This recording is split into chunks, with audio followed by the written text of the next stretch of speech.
वो दिख रहा है क्लियर? हाँ सर। हाँ sir.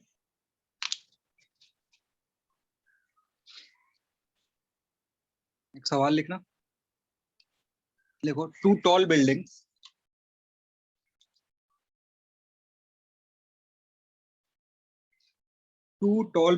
face each other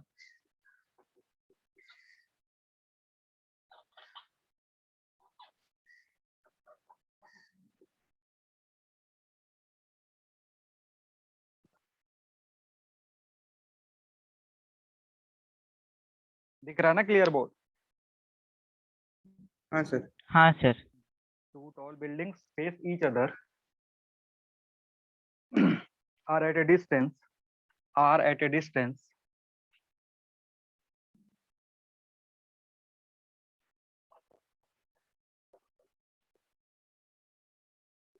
of 180 meter.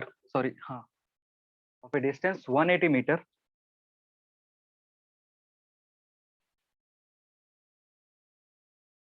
the distance 180 meter from each other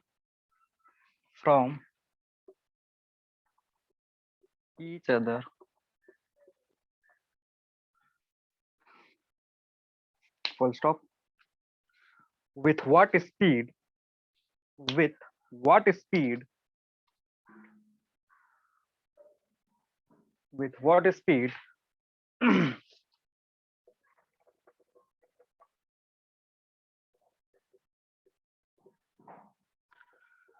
must a ball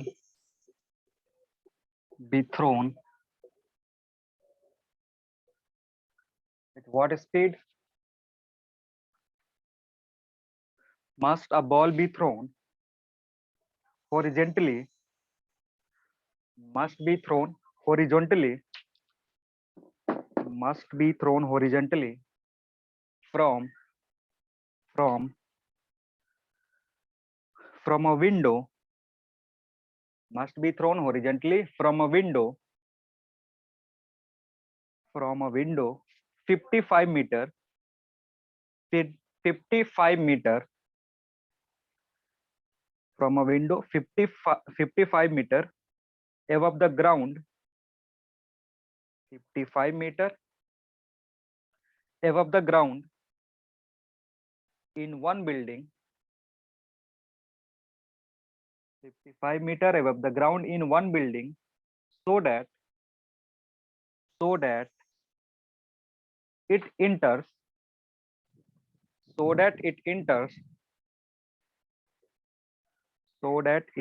enters another window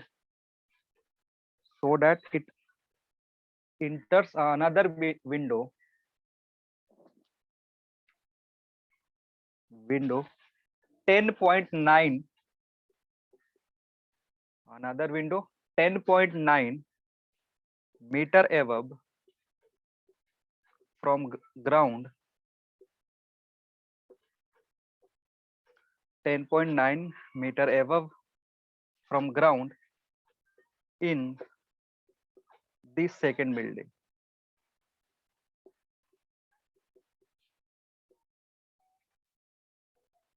sir हाँ बोलो। सर एक बार फिर से प्रॉब्लम बता दीजिए, थोड़ा लेट हो गया ज्वाइन करने के बाद। ठीक है, लिखो टू टॉल बिल्डिंग्स, ये सब लिख लियो ना, इतना तक लिख लो, थ्रोन तक उसका सब स्टार्टिंग लिख का हाँ ये लिख सब लिया लिख लियो ना। हाँ थ्रोन के बाद लिखो thrown horizontally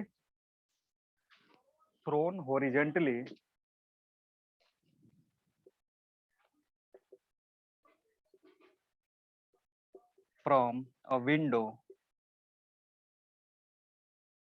55 meter from ground 55 meter from ground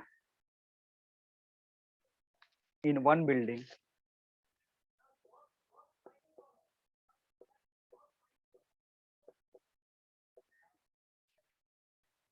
meter from ground in one building so that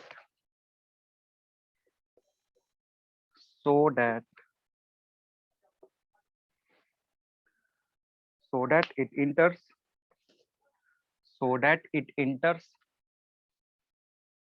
a window, so that it enters another window, so that it enters another window. उसके बाद ये continue करना। हो गया? हाँ sir. हाँ sir. Okay, try करो, 1 minute time दे रहा हूँ।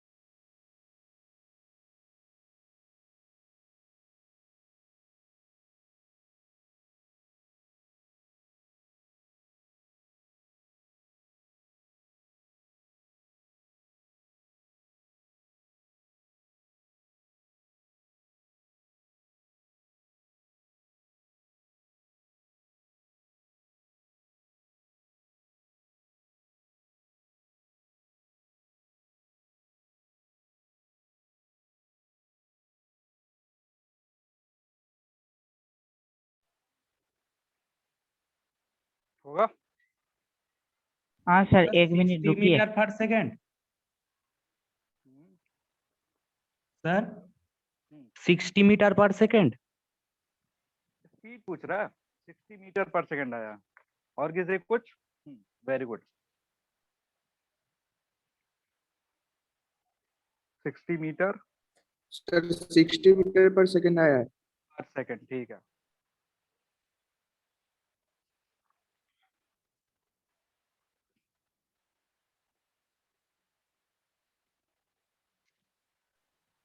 सर 65 मीटर पर सेकेंड। 65 आया, कैसे? अगर जी का वैल्यू क्वेश्चन में मेंशन नहीं करा गया तो कितना यूज करोगे? 60 आया सर, 60 मीटर पर सेकेंड। 9.8। 9.8। जब कुछ मेंशन नहीं करा है तो 9.8 करेंगे, क्योंकि मे भी हो सकता है 9.8 से ही क्वेश्चन सॉल्व हो जाए। ठीक है, 60 मीटर पर 60 मीटर पर सेकंड। बहुत सारे लोग सही आंसर बता रहे हैं। आंसर जो इसका होगा 60 मीटर पर सेकंड आ रहा है। ठीक है ना? देखो सवाल जो है ये सिंपल ही है, बस उसमें लैंग्वेज जो है वो थोड़ा सा बड़ा बड़ा करके दिया हुआ है। ठीक है ना? देखो इसमें क्या क्या रहा है, 2 बिल्डिंग है, दोनों एक दूसरे को फेस कर रहे हैं और इनके बीच का गैप कितना है? 180 मीटर है। एक जो बिल्डिंग है इस पे एक विंडो है और इस विंडो का जो हाइट है ग्राउंड से वो 55 मीटर है। दूसरा एक और विंडो है दूसरी बिल्डिंग में जो जिसका हाइट ग्राउंड से 10.9। अब कह रहे हैं यहाँ से एक बॉल फेंक रहा है ऐसे हॉरिजॉन्टल डायरेक्शन में, तो वो कहाँ जा रहा है? दूसरे बिल्डिंग के विंडो में चला जा रहा है। तो उसका जो मोशन होगा कुछ इस तरीके का होगा, है कि नहीं? तो तुमसे पूछ रहा है। अब देखो ये जो कंडीशन है ये किसका है? ये कंडीशन है तुम्हारा हॉरिजॉन्टल प्रोजेक्टाइल का, जो हमने जस्ट इसके पिछले वाला टॉपिक पढ़ा था। तो ये यू तुमको चाहिए कि इसको कितना स्पीड से हम फेंके हॉरिजॉन्टली। आ रही बात समझ में? हाँ सर। किसी कोई दिक्कत? अब देखो, अब यहाँ ध्यान से देखोगे ना तो ये जो बॉल है ये कितने का हाइट कवर करेगा? ये वाला height, this is your height. जो बॉल है इस विंडो तक पहुंचना है तो ये हाइट कितना कवर करेगा? This H. आ रही बात समझ में? हाँ sir. And this h will be how much? 55 metre minus 10.9। ये कितना होगा? 55 माइनस 10.9। और अगर ध्यान से देखोगे तो दिस इज योर रेंज। ये तुम्हारा क्या है? ये रेंज है, यानी 180 मीटर जो है तुम्हारा इस हॉरिजॉन्टल प्रोजेक्टाइल का रेंज है कि नहीं? बोलो। हाँ सर। हाँ सर। अब एक फॉर्मूला हाँ, था, सर। डायरेक्ट फॉर्मूला, जो रेंज, वेलोसिटी और एच को रिलेट करता था। एक तुम्हारे पास डायरेक्ट फॉर्मूला था, रेंज का फॉर्मूला बताना, R is equal to U into root over U क्या रूट था? Over of 2H by G। 2h by G. अब देखो इसमें आर दिया हुआ है तुमको, एच दिया हुआ है तुमको, जी तुमको पता ही है, यू कैलकुलेट करना। ठीक है ना? बहुत ही सिंपल है। तो आर पुट कर दो, यहाँ 180, यू तो तुमको कैलकुलेट करना है। हाइट का ही सोचना था, height will be this much, 55 minus 10.9। 55 minus 10.9 करोगे कितना होगा?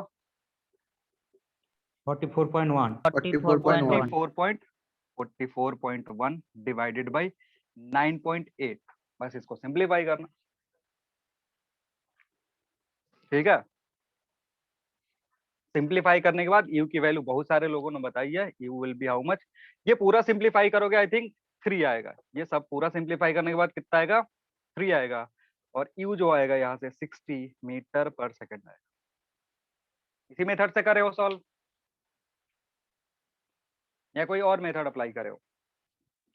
नहीं हाँ सर, सर। दोनों में बांट दिया था, एक सुमन यूटी और एज सुमन हाफ जीटीस पे। अच्छा, उससे सॉल्व करे हो, मतलब तुमने टाइम पहले निकाला फिर उस टाइम के हेल्प से तुमने यू निकाला है, ऐसे करा है क्या? हाँ ओके, हाँ कोई ना, वो भी मेथड है, उससे भी कर सकते हो। अब वहां पे ये फीचर ये है कि तुमको अलग से टाइम कैलकुलेट करना पड़ेगा कि टाइम ऑफ फ्लाइट कितना है। ठीक है, टाइम ऑफ फ्लाइट कैलकुलेट करके फिर ये रेंज दिया हुआ है, वहां से यू निकाल सकते थे, वो भी सही मेथड है, उससे भी कर सकते थे। क्लियर है? लेकिन ये डायरेक्ट फॉर्मूला है, अगर डायरेक्ट फॉर्मूला है तो हम उसको डायरेक्टली यूज कर सकते हैं।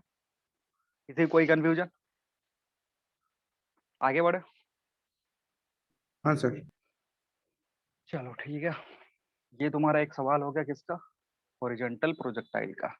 प्रीवियस क्लास में भी एक हॉरिजॉन्टल प्रोजेक्टाइल का सवाल करे थे, वो भी डायरेक्ट फॉर्मूला बेस्ड था। एक और करते हैं, लिखना। सबको समझ में आ रहा है ना? कहीं भी दिक्कत हो आराम से पूछ सकते हो, हाँ कोई भी सर। पोर्शन में जो चीज समझ में नहीं आ रहा हो आराम से पूछ सकते हो कि सर यहाँ मुझे समझ में नहीं आ रहा। चलो लिखना, a ball rolls off, a ball rolls off, a ball rolls off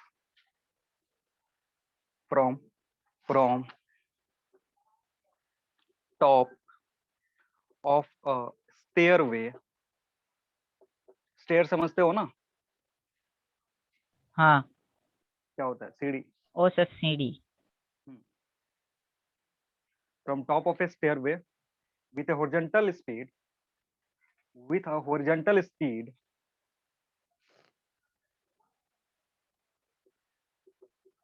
with a horizontal speed of 10 meter per second, horizontal speed of 10 meter per second, full stop। If each steps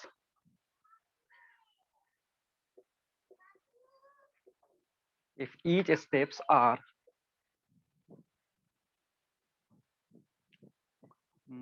15 centimeter high and 20 centimeter wide, if each steps are 15 centimeter high and 20 centimeter wide, 20 centimeter wide, then ball hits edge of nth step, then ball hits edge of nth step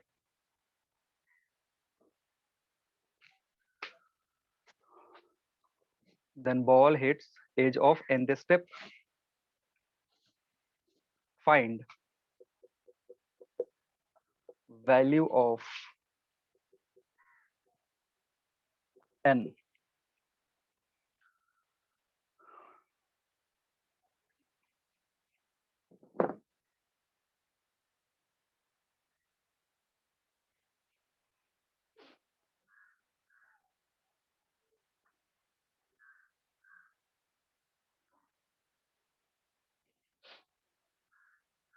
इसमें एक काम कर सकते हो, थोड़ा सा simplification के लिए मैं लिख दे रहा हूँ, take g equals to 10 metre पर सेकेंड स्क्वायर। तो अगर मेंशन कर दिया हुआ है तो यही यूज करना।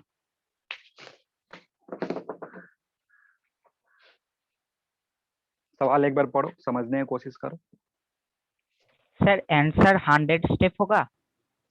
आंसर, एक आंसर आ गया 100 स्टेप। और कोई?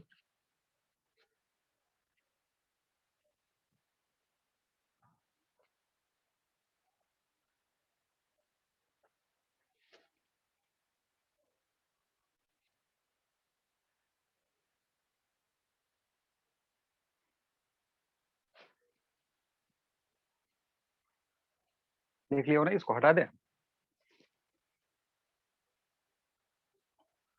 बाकी कोई किसी को कुछ आया? 75। 75 है, चलो एक ने 75 बताया, ये भी मैं लिख देता हूँ 75।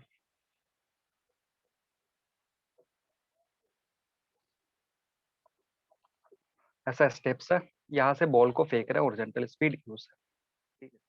और कह रहा है कि ये बॉल आकर के nth स्टेप जो है उसके एज को हिट कर रहा है, ऐसा कुछ सिचुएशन दिया हुआ। तो ये भी जो प्रॉब्लम है ना, ये समझना है कि ये जो प्रॉब्लम है ये भी किसका है, हॉरिजॉन्टल प्रोजेक्टाइल का ही है, क्योंकि हमने जो स्पीड दिया हुआ है वो कैसे दिया हुआ है, हॉरिजॉन्टली दिया हुआ है बॉल को, और ऐसे आकर के ये कहाँ हिट करेगा, nth स्टेप को हिट करेगा। तो अब यहाँ पे हमें समझना क्या है कि बॉल हिट करने से पहले कितना हाइट कवर करा और इसका रेंज कितना है, ये हमें समझना है। अगर ये दोनों चीजें समझ गए तो तुम्हारा काम बन जाएगा, ठीक है ना। तो समझो, यहां से अगर काउंट करना शुरू कर रहे हो तो nth स्टेप पे आके हिट कर रहा है, इसका मतलब ये जो हाइट होगा it will B n into एक स्टेप के बराबर, और एक स्टेप मान लो h है तो it will B n into h। आ रही बात समझ में? ये कहा जाकर के हिट करा, nth स्टेप पे हिट करा, तो 1 2 3 4 5 अप टू n काउंट करेंगे, और एक का जो एक स्टेप है उसका हाइट h है, तो n स्टेप का हाइट कितना हो जाएगा, n इंटू h। क्लियर है? हाँ सर। हाँ सर। वैसे ही सिमिलरली अगर ये विड्थ मेजर करोगे, अगर ये विड्थ b दिया हुआ है तो कितने स्टेप्स होंगे, n स्टेप्स होंगे, तो this will B n into b। So this is your range r and this is your height h। अब h पता चल गया, r पता चल गया, u है तुम्हारे पास, कैलकुलेट कर लेंगे। तो तुम्हें पता है, and r is equal to u into root over 2h by g, या जो जो दिया हुआ है उसका फॉर्मूला इसमें पुट कर देंगे और काम बन जाएगा। तो r की वैल्यू कितना रखोगे, n into B Q root over 2 into N H divided by G. जो जो चीजें तुमको दी हुई है यहाँ पुट करो, आंसर दिख जाएगा। और एक चीज का ध्यान रखना है कि यहाँ पे जो हाइट है ना और जो विड्थ है वो दिया हुआ है सेंटीमीटर में, तो सबसे पहला हमारा काम क्या होगा, उसको मीटर में चेंज करना। उसको ऐसे ही आंख बंद करके पुट करोगे फिर गलत हो जाएगा। जो भी हमारा वो क्वेश्चन है उसमें जो हाँ सर। स्टेप्स का विड्थ एंड हाइट ठीक दिया, हो। तो 7500। 7500 आ रहा। Very good, 7500।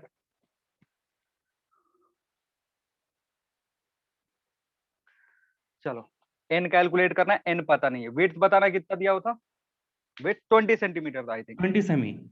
It will B 0.2, ठीक है। q जो दिया था वो कितना दिया होता, 10। 5 sir, 25 क्या 25 आंसर? sir. Yes sir. किसी का आंसर 25 आ रहा है, किसी का 7500 आ रहा है, क्या कर रहे हो? सर n मेरा जो 100 बताया था वो गलत है, क्योंकि मैंने सेंटीमीटर नहीं किया, वही सेंटीमीटर नहीं पुट कर, हाँ उसका ध्यान देना होता है, वो अगर ध्यान नहीं दोगे फिर गलत हो जाएगा। वो बहुत ही इंपॉर्टेंट चीज है। कभी भी जब प्रॉब्लम सॉल्व करेंगे मैकेनिक्स का, तो सबसे पहले हमारा ध्यान रखना होता है कि जो भी तुम्हारा क्वेश्चन है उसमें जो गिवन डेटा है उसको कोशिश करते हैं हम एसआई यूनिट में रखने का, सिस्टम ऑफ इंटरनेशनल यूनिट में रख के फिर सॉल्व करते हैं। तो देखो इधर इसको सिंप्लीफाई करोगे तो it can be written as n square into 0.2 into 0.2 is equal to 100 into 2 into n into 0.15 divided by 10। ये होगा, मैंने स्क्वायर कर दिया दोनों सर साइड। h तो सर 50 सेंटीमीटर दिया हुआ है ना सर? 50 सेंटीमीटर दिया हुआ, सच में 15 हाँ है, सर। 15 दिया था मैंने, 15 दिया होता 15। मैंने सर 50 लेकर बनाया है सर। अच्छा चलो कोई ना, प्रोसेस समझ में आ रहा है ना क्या करना है, 50 लो या 15 लो, प्रोसेस समझ में आ रहा है ना कि कैसे कर रहे हैं, वही करना। अब यहाँ से सिंप्लीफाई करोगे तो ये जाएगा, इधर से ये चला गया, एक n से एक n चला जाएगा, और इस 10 से ये 10 टाइम्स में जाएगा, 2 से 2 गया, और कुछ बचा, हाँ ये बचा, ये हुआ तुम्हारा 5। तो अगर n सॉल्व कर रहोगे तो इधर बचा 5 और इधर बचा 15, so it will B 15 into 5 कितना होता है 75। n की वैल्यू कितनी होगी 75 होगी। कोई बहुत बड़ी वैल्यू बता रहा था 7500, ऐसा क्यों? हाँ क्या सर, कर मैंने दिया? वो जी को मैंने सब सेमी में कन्वर्ट करके किया था, बट जी को सेमी में कन्वर्ट करना भूल गए। अच्छा चलो ठीक है, कोई ना। आ रही बात समझ में? जिसने 50 लेकर भी करा उसको भी कोई दिक्कत नहीं होगा। तुम क्या रखोगे यहाँ पे 50 रखोगे, 50 रख के सॉल्व करो, आंसर सेम आएगा। मतलब आंसर जो डेट आएगा वो अलग आएगा, प्रोसेस सेम रहेगा। ठीक है। और अगर फॉर्मूला डायरेक्टली याद नहीं है तो फिर इसको हॉरिजॉन्टल और वर्टिकल में ब्रेक करके भी सॉल्व कर सकते हो। अगर ये सब तो हम डायरेक्ट फॉर्मूला यूज कर दे रहे हैं हॉरिजॉन्टल प्रोजेक्टाइल का। अगर नहीं फॉर्मूला याद है तो किसके पास जाएंगे? बेसिक के पास जाएंगे। बेसिक में हमने क्या करता, पहले हॉरिजॉन्टल मोशन देख लेंगे, फिर वर्टिकल मोशन देख लेंगे, फिर कंबाइन करके आंसर ला देंगे। तो वहां पे तुम्हें टाइम निकालना पड़ता है, टाइम को एलिमिनेट करना पड़ेगा, तब जाकर के एन पता चलेगा। ठीक। हाँ सर। अब ये तुम्हारा हॉरिजॉन्टल प्रोजेक्टाइल हो गया। सर इसके पहले फॉर्मूला तो हम्म, सब याद रहता है सर, बट सर ये होता है कि सर कौन से क्वेश्चन में कौन सा फॉर्मूला लगाए, यही नहीं सर कभी तो कभी वही समझ करने में। के लिए प्रैक्टिस करना पड़ता है। जैसे जो कह रहे हो ना, जो बात कह रहे हो वो एकदम सही है, 100% ट्रू है। अब जो कंफ्यूज रहते हैं ना कि कौन सा फॉर्मूला कहाँ यूज करना है, वो बस 2-3 सवाल कर लेंगे एक चैप्टर से, फिर उसके बाद लगता है उनको कि उन पढ़ लिया।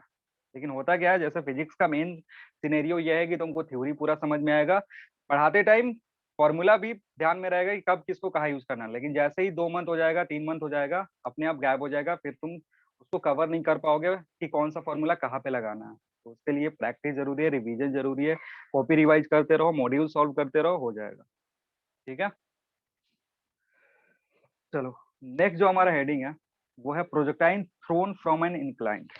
Projectile thrown from an inclined plane, ऐसे लिख सकते हैं, फ्रॉम एन इंक्लाइंड प्लेन।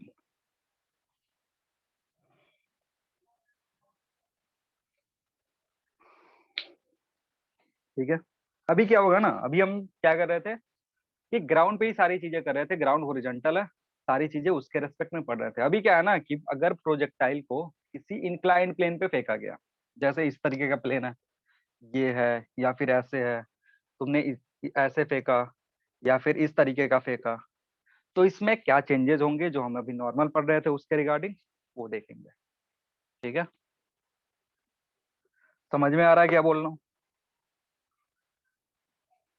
तो अभी क्या है, हाँ सर। जैसे मैं एग्जांपल दे रहा हूँ, ये तुम्हारा ग्राउंड है, लेकिन जो प्रोजेक्टाइल इस ग्राउंड को फॉलो नहीं कर रहा है, एक इंक्लाइंड प्लेन है जो इस हॉरिजॉन्टल प्लेन से अल्फा एंगल पे है। समझना, ये अल्फा क्या एंगल है? अल्फा इंक्लिनेशन का एंगल है from the horizontal. Alpha is, ये हॉरिजॉन्टल लाइन है जो तुम्हारा सरफेस है, और दिस इज योर प्लेन। ठीक है ना। तो इस प्लेन पे सारे प्रोसेस होंगे, ये इस प्लेन पे प्रोजेक्टाइल मोशन पढ़ना है कि अगर मैं इस प्लेन के ऐसे फेंकूंगा तो जो पार्टिकल है वो किस तरीके का मोशन करेगा, उस केस में हमें मैक्सिमम हाइट कैसे निकालना होता है, वो बाकी सारी चीजें देखेंगे। ठीक है। तो लिखना लिखना let let a particle let a particle is thrown let a particle is thrown from the base of an inclined plane. Let a particle is thrown from the base of an inclined plane, base of an inclined plane, with a speed u, with a speed u, with a speed u, at an angle at an angle at an angle theta from horizontal, at an angle theta from horizontal, full stop. The angle of inclination, sir speed you के बाद sir speed u पे u, speed u at an angle theta, at an angle theta with horizontal, at an angle theta with horizontal full stop, the angle of inclination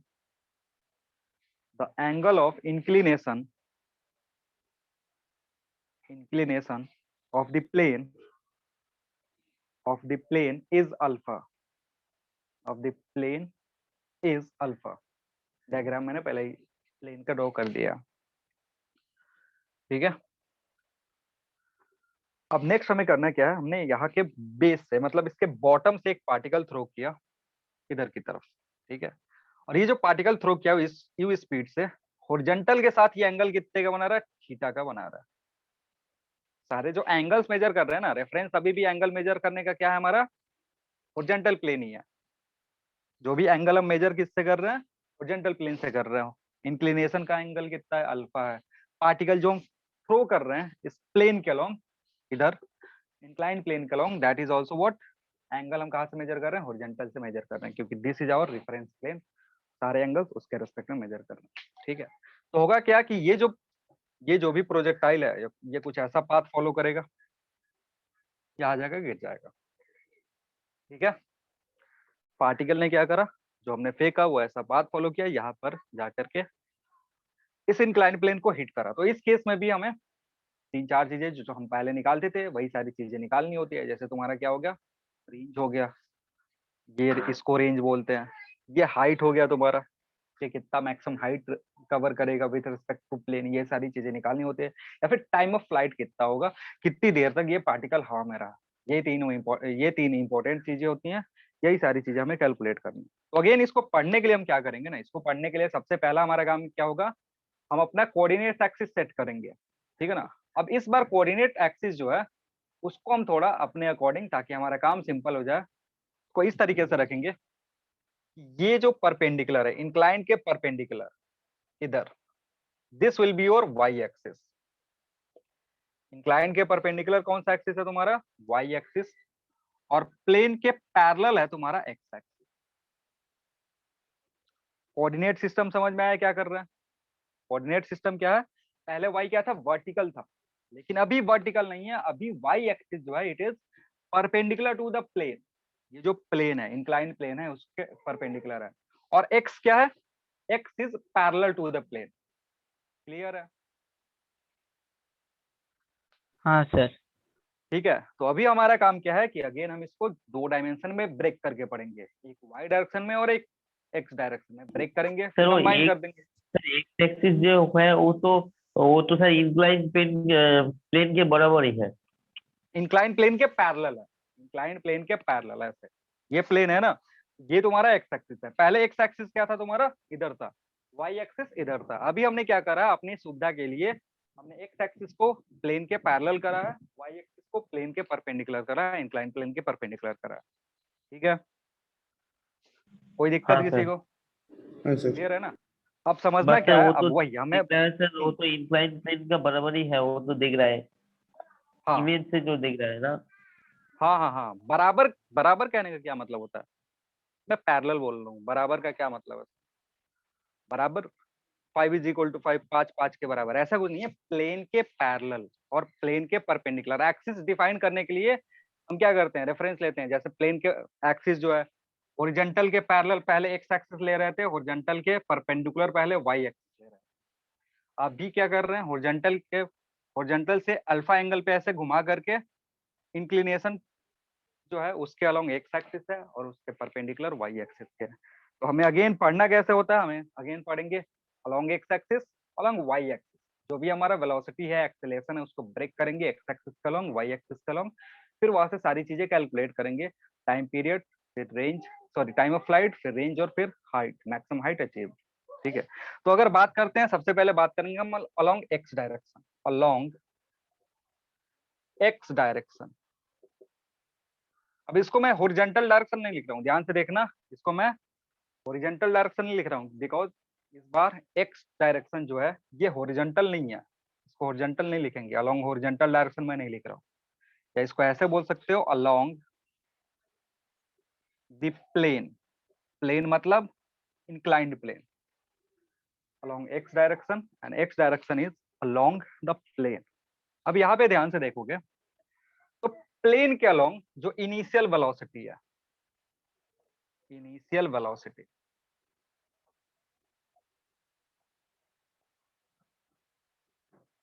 जिसको हम ux से represent करेंगे। ux कितना है सोचो, ux कितना होगा? u cos theta, u cos theta theta होगा, माइनस ध्यान- alpha. u cos theta minus alpha, क्योंकि इस बार जो प्लेन के साथ ये वेलोसिटी एंगल बना रहा है ना, this is theta minus alpha. Plane x axis ये है, ये पूरा थीटा है, ये अल्फा है, तो एक्सिस से u कितने का एंगल बनाएगा? थीटा माइनस अल्फा का। सो ux will be u cos theta minus alpha. समझ में आया सबको?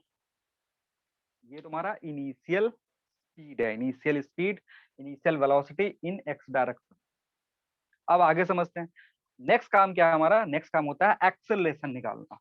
Number 2, acceleration along x direction, जिसको हम ax से रिप्रेजेंट करते हैं। अब थोड़ा ax पे ध्यान देना है, क्या इस बार x डायरेक्शन में एक्सेलरेशन है कि नहीं है? सोचो कि इस बार x डायरेक्शन में एक्सेलरेशन है कि नहीं है? तुम्हें है सोचना सर, हाँ है ना, क्योंकि अगर ध्यान से देखोगे, अभी मैं इसको इधर कर रहा हूँ, ये तुम्हारा g है, एक्सेलरेशन ड्यू टू ग्रेविटी किधर लगता है? नीचे। x किधर है? इधर है, और y तुम्हारा इधर है, ठीक है ना। ये तुम्हारा x, ये तुम्हारा y, g नीचे की तरफ लग रहा है, g वर्टिकली डाउनवर्ड डायरेक्शन में लग रहा है, ये x और ये y है। तो इस बार तुम ध्यान से देखोगे ना, तो इस बार तुम्हारे पास g का कंपोनेंट इधर भी है और g का कंपोनेंट y में भी है, y और x दोनों के तरफ g है। इसमें किसी को कंफ्यूजन हो रहा है कोई कि कैसे मैं बोल रहा हूँ कि g का डायरेक्शन x में भी और y में भी? क्योंकि इस बार ध्यान से देखोगे तो g को अगर ब्रेक करते हो, g का कंपोनेंट ब्रेक करोगे, तो उसका कुछ कंपोनेंट x की तरफ भी है और उसका कुछ कंपोनेंट y की तरफ भी है। आ रही है ये बात समझ में? हाँ तो सर। x की तरफ जो कंपोनेंट होगा it will B g sign alpha, और y की तरफ जो कंपोनेंट होगा it will B g cos alpha. Alpha क्या है तुम्हारा? इंक्लाइंड प्लेन के साथ, इंक्लाइंड प्लेन के साथ हॉरिजॉन्टल का angle, this is your alpha. So एक तरफ g cos अल्फा और एक तरफ g sin अल्फा, ठीक है। क्या यहाँ पे समझना, यहाँ पे किसी को दिक्कत हो तो पूछ लो अभी कि सर ये कैसे लिख रहे हैं। क्लियर है सबको? सर वो एंगल एक बार बता दीजिए, वो अल्फा एंगल ये बता क्यों दे, आ रहा है? अल्फा। चलो आप भी वेरी गुड, समझा दे रहा।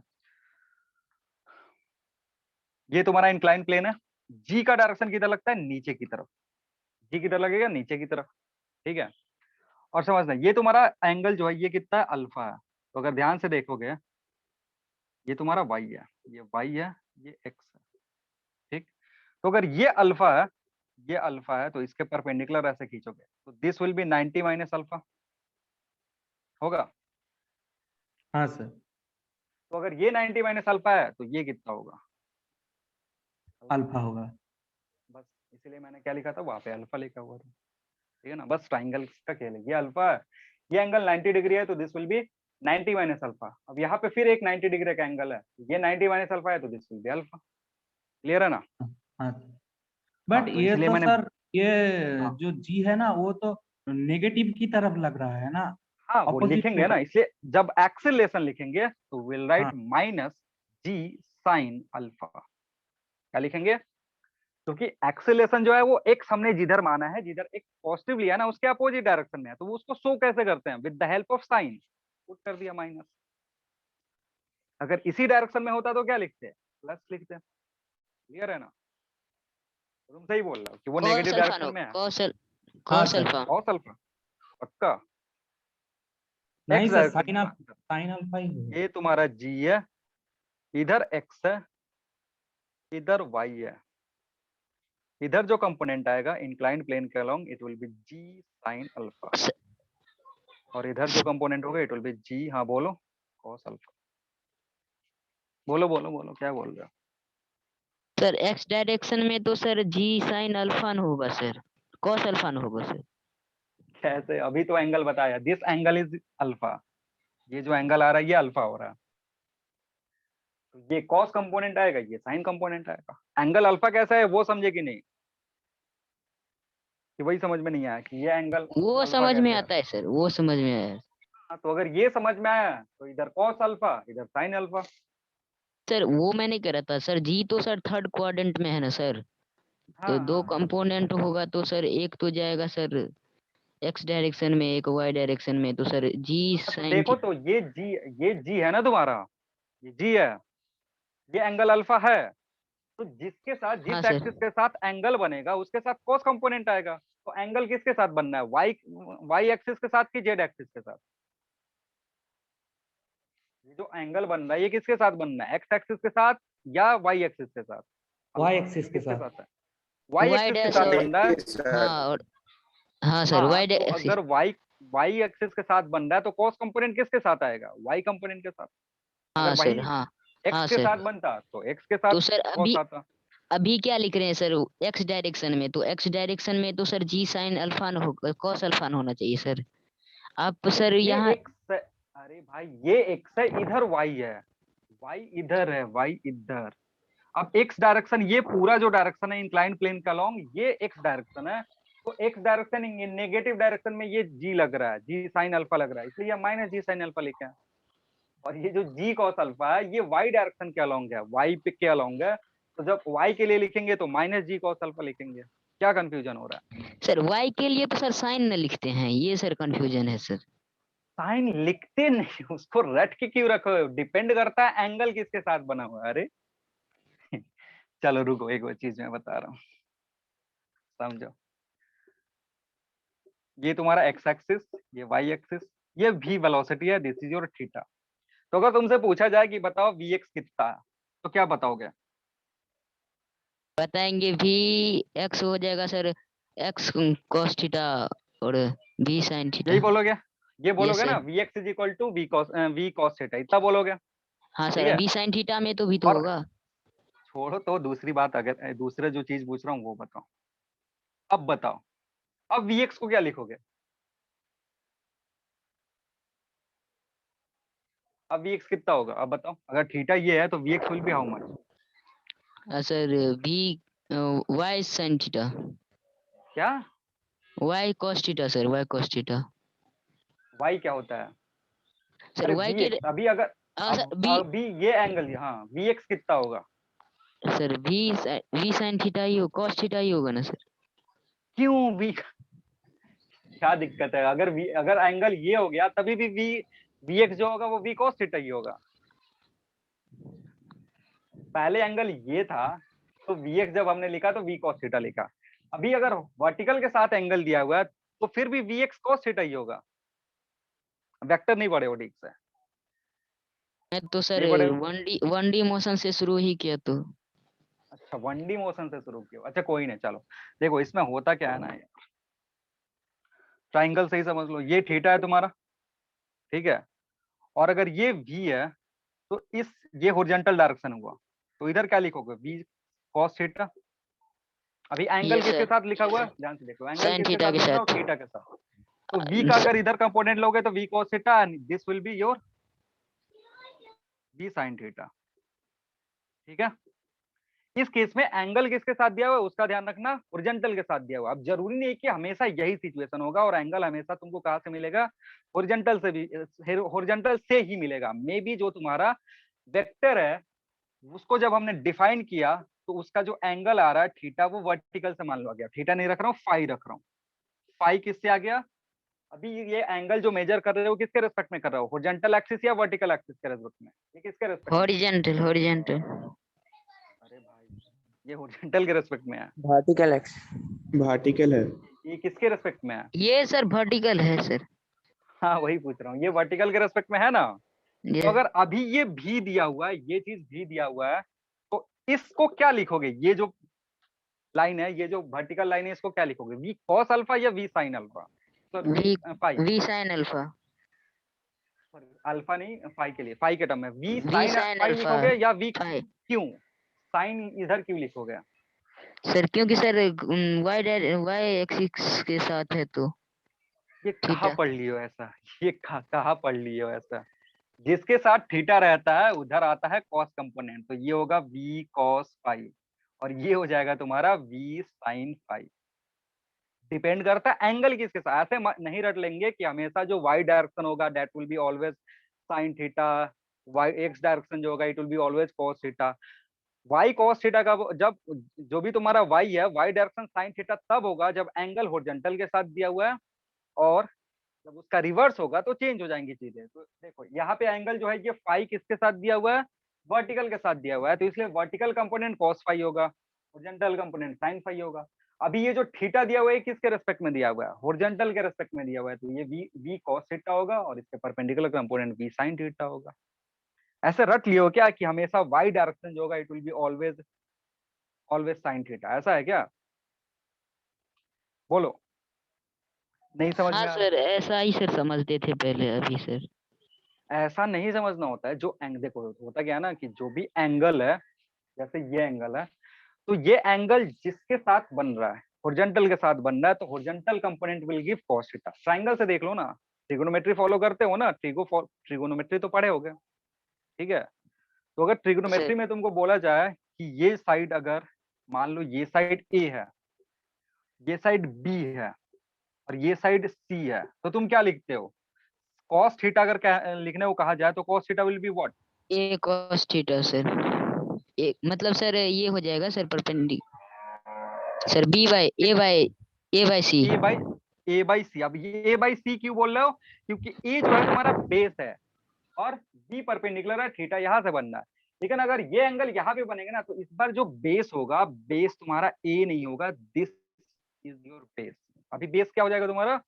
बी हो जिसके जाएगा। साथ एंगल बनता है ना उसको बेस बोलते हैं। तो अगर बेस चेंज कर दिया तुमने, तो यहाँ पे क्या लिखोगे? यहाँ पे जो cos थीटा होगा इट विल बी, समझ लो cos फाई, ये तुम्हारा अगर ए है तो it will be B B by by A. C कर दो, तो बी बाई सी होगा। ठीक है, आ रही है बात समझ में? तो जिसके साथ एंगल ये बनेगा, सर अब समझ गए सर। समझ गया? हाँ, कोई नहीं, रटो मत, कुछ भी चीज ऐसे रट मत लो कि हॉरिजॉन्टल हमेशा सर, हॉरिजॉन्टल तो हमेशा कॉस होता है, आप साइन बता रहे हो, हॉरिजॉन्टल तो हमें वर्टिकल तो हमेशा साइन होता है, आप कॉस बता रहे हो। डिपेंड करता है एंगल किसके साथ दिया हुआ है। हमने क्या देखा अभी? हमने जी देखा, जी नीचे की तरफ लग रहा है, और इस जी का कंपोनेंट हमें एक्स डायरेक्शन में पता करना है, और इस जी का कंपोनेंट वाई डायरेक्शन में पता करना है। अब जब हमने एंगल पता करा ना, तो हमें क्या पता चला कि वाई डायरेक्शन के साथ ये जो जी है ये अल्फा का एंगल बना रहा है। अल्फा एंगल कैसा है वो उसको समझ में आ गया होगा, ठीक है? Yes sir. पहले रिजॉल्व करने के बाद पता चला कि जी जो है ये वाई एक्सिस के साथ, वर्टिकल भी इसको नहीं बोल सकते क्योंकि ये वर्टिकल डायरेक्शन में नहीं है, वाई एक्सिस के साथ कितने का एंगल बना रहा है? अल्फा का। तो इधर जो कंपोनेंट आएगा it will be g cos alpha. अब बचा कौन? X direction. तो एक्स डायरेक्शन में अगर देखोगे, तो अगर इधर कॉस अल्फा हो गया तो जो बचा डायरेक्शन है वो अपने आप क्या हो जाएगा? जी साइन अल्फा हो जाएगा। और समझो, आज के बाद एक चीज रट ही लो, ये चीज मैं बोल रहा हूँ ये रट सकते हो। क्या बोल रहा हूँ ध्यान से सुन लो, कि अगर तुमको इंक्लाइंड प्लेन दिया हुआ है और इंक्लाइंड प्लेन का एंगल बताया हुआ है विथ हॉरिजॉन्टल, ध्यान से सुन लो क्या बोल रहा हूँ। इंक्लाइंड प्लेन दिया हुआ है और इंक्लाइंड प्लेन का एंगल किधर से दिया हुआ है? किसके रेस्पेक्ट में? हॉरिजॉन्टल के रेस्पेक्ट में। जैसे अल्फा मैंने बताया हुआ है, alpha is with respect to horizontal. तो इंक्लाइंड प्लेन के अलोंग जो एक्सीलरेशन होगा due to gravity it will be g sine alpha always. कब? जब ये एंगल दिया रहेगा। तो प्लेन के अलोंग कहने का मतलब, अभी मैंने एक्स डायरेक्शन लिया, प्लेन के अलोंग, तो एक्स डायरेक्शन में हमेशा जो एक्सीलरेशन का कंपोनेंट होगा it will be g sine alpha. आंख बंद करके ये यूज कर सकते हो कहीं भी, लेकिन कंडीशन सेटिस्फाई होना चाहिए। सर एक क्वेश्चन है सर, जैसे कि सर यहाँ पे एक्स एक्सिस पे अल्फा था तो सर अभी सर ले लिए, यदि हाँ। वाई पे रहता तो सर फिर चेंज हो जाता। फिर कॉस कंपोनेंट आता। अगर यही एंगल इधर नहीं होता, ये एंगल इधर होता अल्फा, ठीक है ना? जी सर, तो यहाँ पे एंगल ले इधर लेते हो जी जाता जी कॉस अल्फा। तो ये कॉस अल्फा होता, ये साइन अल्फा होता। डिपेंड करता है अल्फा किसके रेस्पेक्ट में दिया हुआ है, ठीक है? कंफ्यूजन दूर, यस सर। समझ गया? चलो, तो इसीलिए जो मैंने एक्स लिखा हुआ है, एक्स की वैल्यू कितनी है? माइनस जी साइन अल्फा है, ठीक है? तो अभी ये एक्सीलरेशन आने के चलते ना एक चीज पता चल गया कि अब इस बार जो वेलोसिटी है वो एक्स डायरेक्शन में भी चेंज होगा, क्योंकि इस बार एक्स कंपोनेंट में भी आएगा और वाई कंपोनेंट तो अभी हम बात करेंगे वाई कंपोनेंट में भी आएगा। ठीक है, आगे बढ़े। हाँ तो सर। और नेक्स्ट चलते हैं, इसी में दूसरा चीज भी मैं लिख देता हूँ। अब ये डायग्राम में हटा दिया हूँ, अभी चलते हैं वाई डायरेक्शन में। इन वाई डायरेक्शन, अगर ध्यान से देखोगे वाई डायरेक्शन का मतलब है परपेंडिकुलर टू द प्लेन। ये सिंबल परपेंडिकुलर का है, normal perpendicular to the plane. तो अभी इनिशियल वेलोसिटी देखोगे यू वाई कितना होगा? U sine theta minus theta alpha. Minus alpha. U sine theta minus alpha. ये सबको समझ में आ रहा है क्यों? इनिशियल वेलोसिटी यू वाई जो होगा it will be u sine theta minus alpha, और अगर एक्सेलेरेशन देखोगे ए वाई, तो ए वाई कितना होगा? माइनस जी कॉस अल्फा। माइनस जी कॉस अल्फा। ठीक है, और जैसे ये दो चीजें हमें पता चल जाती है, हम सारी चीजें कैलकुलेट कर सकते हैं। जैसे इसका इंफॉर्मेशन हमें मिलता है, हम सारी चीजें अब इसके रिस्पेक्ट में आराम से कैलकुलेट कर सकते हैं। क्लियर है? बोलो, किसी कोई दिक्कत हो अभी बोल दो, नहीं तो अब बाकी सारी चीजें कैलकुलेट करना स्टार्ट करेंगे। नहीं है? आगे बढ़े, चलो। अभी हमारा काम है डिस्प्लेसमेंट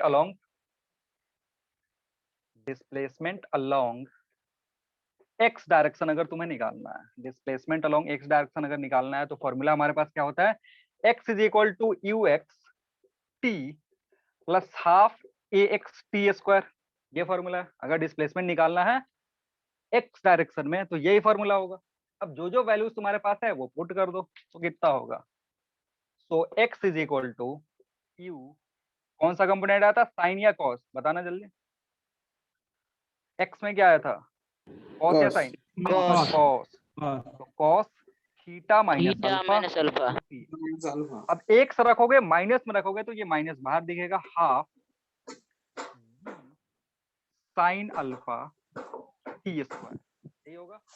ये तुम्हारा डिस्प्लेसमेंट किधर देगा? एक्स डायरेक्शन में देगा। अगर एक्स डायरेक्शन मतलब इंक्लाइंड प्लेन, तुमको किसी भी टाइम पे डिस्प्लेसमेंट चाहिए कि पार्टिकल डिस्प्लेस कितना करा, after 10 second, after 2 second, after 5 second, तो पुट करो, सॉल्व कर दो। But in which direction? In x direction, that is in incline along the inclined plane. ठीक है, अब नेक्स्ट बात क्या करेंगे? अब हमें डिस्प्लेसमेंट निकालना है, displacement along y direction.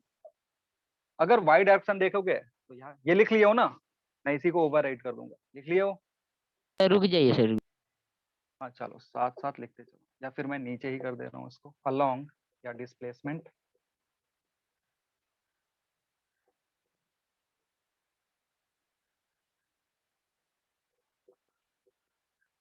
Displacement along y direction. Y direction में क्या होगा? फॉर्मूला क्या यूज करेंगे? y is equal to u y t plus half a y t square. जहां जहां x था वहां वहां किससे रिप्लेस करेंगे? y से रिप्लेस करेंगे, क्योंकि अभी हम डिस्प्लेसमेंट किधर देख रहे हैं? डिस्प्लेसमेंट हम देख रहे हैं किधर? Y direction. y डायरेक्शन में। तो अब जो भी वैल्यू है वो पुट कर दो।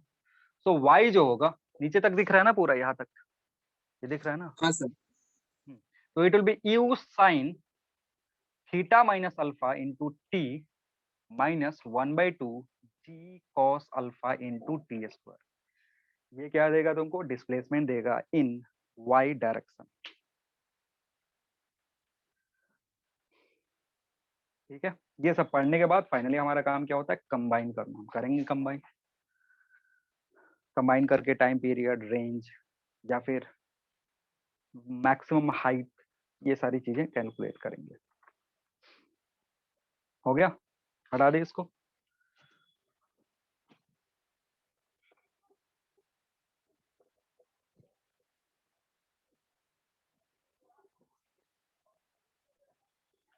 नेक्स्ट क्या? नेक्स्ट कैलकुलेट कर सकते हो वेलोसिटी अलोंग एक्स डायरेक्शन। अगर एक्स डायरेक्शन में तुमको वेलोसिटी निकालना है, कोई पूछ दिया कि बताओ एक्स डायरेक्शन में t इक्वल्स टू 2 सेकेंड में कितना कंपोनेंट है वेलोसिटी का, तो कैसे करोगे? vx is equal to u x plus x t, यही फॉर्मूला होता है। vx अगर तुमको निकालना है तो ux प्लस at, ये फॉर्मूला यूज करेंगे। तो vx निकालने के लिए तुमको x, ux और t पता होना चाहिए। dx क्या हो जाएगा, dx will be u cos theta minus alpha minus g sin alpha into T. ये जो फॉर्मूला है ये तुमको क्या दे देगा, ये तुमको देगा velocity along x direction at any time t, time का फंक्शन है ये, ठीक है। अब तुमको समझ में आ रहा होगा इसके बाद क्या करते हैं, वेलोसिटी अलोंग y डायरेक्शन। अगर y डायरेक्शन में निकालना है तो क्या करोगे, फॉर्मूला यूज करेंगे vy is equal to uy into uy plus ay into T. ये वैल्यू पुट करो, vy कितना हो जाएगा, u sine theta minus alpha minus G cos alpha. अगर पहले वाला समझे हो ना तो ये बस लिखना है तुमको, कुछ करना नहीं है। सारी चीजें अगर तुम कैलकुलेट कर लियो, पहले समझ गए हो, तो बस राइट करना है, जो जो जगह है वहां पे पुट कर दो वैल्यू, आंसर आ जाएगा। सर हाँ बोलो। सर आप सिर्फ वेलोसिटी बोल रहा हो, वो तो vy है t टाइम के बाद फाइनल वेलोसिटी। हाँ हाँ हाँ हाँ, तो मैंने देखो तो लिखा क्या, वेलोसिटी अलोंग एक्स डायरेक्शन, मतलब जो वेलोसिटी एक्स डायरेक्शन, वेलोसिटी का कंपोनेंट जो एक्स की तरफ है। वेलोसिटी अलोंग वाई डायरेक्शन कहने का मतलब है velocity along y direction, y component और एक्स कंपोनेंट। अगर नेट वेलोसिटी निकालना है तो क्या करोगे, एक्स स्क्वायर वाई स्क्वायर का रूट। हाँ इसी बात समझ में है।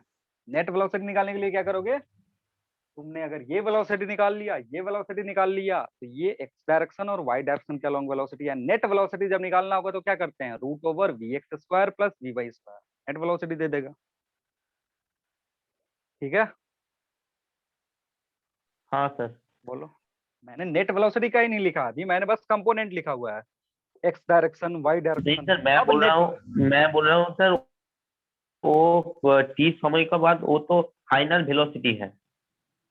टी समय के बाद एक टाइम फाइनल, वो जो एक टाइम, डायरेक्ट, हाँ t टाइम के बाद वो एक कंपोनेंट बराबर वो फाइनल वेलोसिटी है। हाँ हाँ हाँ, मतलब टाइम टी। जैसे तुमको बोला कि 5 सेकंड में बताओ एक्स डायरेक्शन में पार्टिकल की कितनी वेलोसिटी है, तो तुम क्या फॉर्मूला यूज करोगे, ऊपर वाला। अगर तुमसे पूछ रहा है वाई कंपोनेंट में 5 सेकंड बाद पार्टिकल की कितनी वेलोसिटी है, तो कौन सा फॉर्मूला यूज करोगे, नीचे वाला। और अगर तुमसे ऐसे पूछ रहा find net velocity after 5 second, तो क्या करोगे, ऊपर और दोनों को यूज करके रूट ओवर स्क्वायर करना, ठीक हाँ है। सर, वो समझ गया, वो सर समझ गए। तो इसका अभी जो कंफ्यूजन था वो समझ में आया, हाँ सर। कंफ्यूजन भी समझ में आ गया ना, जो दिक्कत था वो क्लियर। हाँ हाँ। तो नेट वेलोसिटी क्या हो जाएगा, net velocity v net it will be vx square plus vy square. वो मैं पूरा फॉर्मूला नहीं लिख रहा हूँ, थोड़ा गंदा हो जाएगा, बड़ा सा फॉर्मूला है, बस तुमको दिमाग में रखना चाहिए कि इससे हम नेट वेलोसिटी निकाल सकते हैं।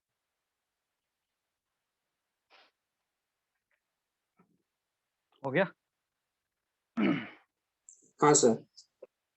अब कैलकुलेट करेंगे टाइम ऑफ फ्लाइट, कि कितना देर पार्टिकल हवा में रहा इंक्लाइन प्लेन पे गिरने से पहले। Next heading is time of flight, जिसको हम कैपिटल टी से रिप्रेजेंट करते हैं। और टाइम ऑफ फ्लाइट क्या होता है, टाइम ऑफ फ्लाइट का मतलब होता है कि at t equals to capital t, समझना, जब टी कैपिटल टी के बराबर हो जाएगा, ध्यान से देखना, y विल बी 0। जब t कैपिटल टी के बराबर हो जाता है तो डिस्प्लेसमेंट इन y डायरेक्शन कितना हो जाएगा, 0 हो जाएगा। समझो, बॉल को हमने फेंका, यहां जाके गिर गया, ये तुम्हारा y एक्सिस है, तो y एक्सिस में पार्टिकल यहां से शुरू हुआ, यहाँ पे पहुंचा, तो y एक्सिस का जो नेट डिस्प्लेसमेंट है वो कितना है, जीरो है। 0 है। तो यानी टाइम ऑफ फ्लाइट जब t हो जाएगा, टोटल टाइम दो देखो, तो y की वैल्यू कितनी हो जाएगी, 0 हो जाएगी, जीरो। है कि नहीं। तो हम ये कहाँ से कैलकुलेट कर लेंगे, हम टाइम जो है, टाइम ऑफ फ्लाइट कहाँ से कैलकुलेट कर सकते हैं, इक्वेशन y वाले से, ठीक है ना। तो सो, और हमें पता है y इज इक्वल टू कितना था, y इज इक्वल टू था u sine theta minus alpha into T minus 1/2 जी cos alpha into T square. तो अब ये जीरो होगा, कब जीरो होगा, u sine theta minus alpha capital T minus 1/2 जी cos alpha capital T square. तो इसको simplify करोगे तो तुमको क्या मिलेगा, कैपिटल टी की वैल्यू आ जाएगी।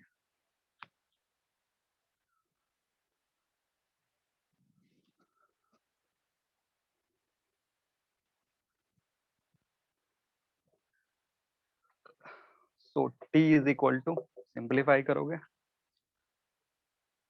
तो it will B 2u sine theta minus alpha divided by g cos alpha. This is your time of flight. और अब यहाँ तुम्हें ध्यान देना है कि what is theta and what is alpha, ये इंपॉर्टेंट है यहाँ पे। सारे थीटा चीज क्या तो है? लिखना ही होगा ना, t इक्वल टू 0 तो होगा। हाँ, t इक्वल्स टू 0 जो होगा ना, वो कब का है, स्टार्टिंग का। हम लोग टाइम ऑफ फ्लाइट पे अभी ध्यान दे रहे हैं ना, इसलिए मैंने इनिशियल t नहीं लिखा। सिंप्लीफाई करोगे ठीक तो है यहाँ सर। से दो रूट, दो इक्वेशन, दो, ये जो इक्वेशन है ये कैसा है, क्वाड्रेटिक इक्वेशन है, तो दो रूट आएगा। एक रूट को मैं डिस्कस क्यों नहीं कर रहा हूँ, क्योंकि वो इनिशियल पॉइंट है, वहां पे डिस्प्लेसमेंट 0 था। हमें निकालना क्या, टाइम ऑफ फ्लाइट निकालना है, इसलिए मैंने टी पे ज्यादा फोकस किया, कैपिटल टी पे। ठीक है, तो दिस योर टाइम हाँ ऑफ सर। फ्लाइट, जहां अल्फा क्या है ये पता होना चाहिए, थीटा क्या है ये पता होना चाहिए। अल्फा क्या है, इंक्लाइन प्लेन हॉरिजॉन्टल हॉरिजॉन्टल से, के साथ। हाँ हॉरिजॉन्टल। थीटा क्या है, वेलोसिटी या स्पीड कितना एंगल बना रहा है, वो भी हॉरिजॉन्टल से। ठीक है ना। अब थोड़ा सा इसको जस्टिफाई कर सकते हो, कैसे, when alpha is equal to 0, समझना, लिखना नहीं है। अगर अल्फा 0 होता, अल्फा 0 होने का क्या मतलब है, ये जो इंक्लाइन प्लेन था, ये अब इंक्लाइन प्लेन नहीं है, कहाँ चला गया, हॉरिजॉन्टल प्लेन बन गया। अगर अल्फा 0 होता, अल्फा 0 होता तो ये इंक्लाइन प्लेन कितना हो जाता, ऐसा फ्लैट हो जाता, है कि नहीं, आ रही बात समझ में। तो अगर फ्लैट हो गया तो पार्टिकल क्या हो जाता, सिंपल हॉरिजॉन्टल मोशन। तो अल्फा 0 यहाँ पुट करो, यहाँ 0 पुट करो, तुमको दिख जाएगा 2u sine theta divided by G. यही तो तुम्हारा टाइम ऑफ फ्लाइट था जब हमने सबसे हाँ, पहले वो वाला सिस्टम। सिंपल हॉरिजॉन्टल मोशन का टाइप। फॉलो कर रहा है ना, यानी जो भी तुमने टाइम ऑफ फ्लाइट निकाला है वो क्लियर है, क्योंकि इसमें जैसे ही अल्फा 0 करोगे, वो प्रीवियस वाला जो सबसे फर्स्ट कंडीशन हमने प्रोजेक्टाइल का पढ़ा था उसको सेटिस्फाई कर रहा है। लेकिन अगर अल्फा 0 नहीं है तो ये इक्वेशन यूज करेंगे। ठीक है, समझ में आ रहा है। तो ऐसा कनेक्ट करके पढ़ोगे, बेसिक क्लियर रहेगा। ठीक है, और बेसिक क्लियर रहेगा, प्रैक्टिस करो, सवाल आराम से बनेंगे। अब नेक्स्ट हमारा काम क्या, नेक्स्ट काम है हमारा हॉरिजॉन्टल रेंज निकालना। ठीक है, तो your next heading is horizontal range.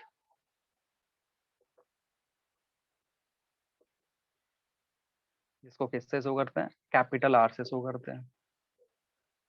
और हॉरिजॉन्टल रेंज के लिए क्या कंडीशन है, at t equals to capital t, at t equals to capital t x is equal to are.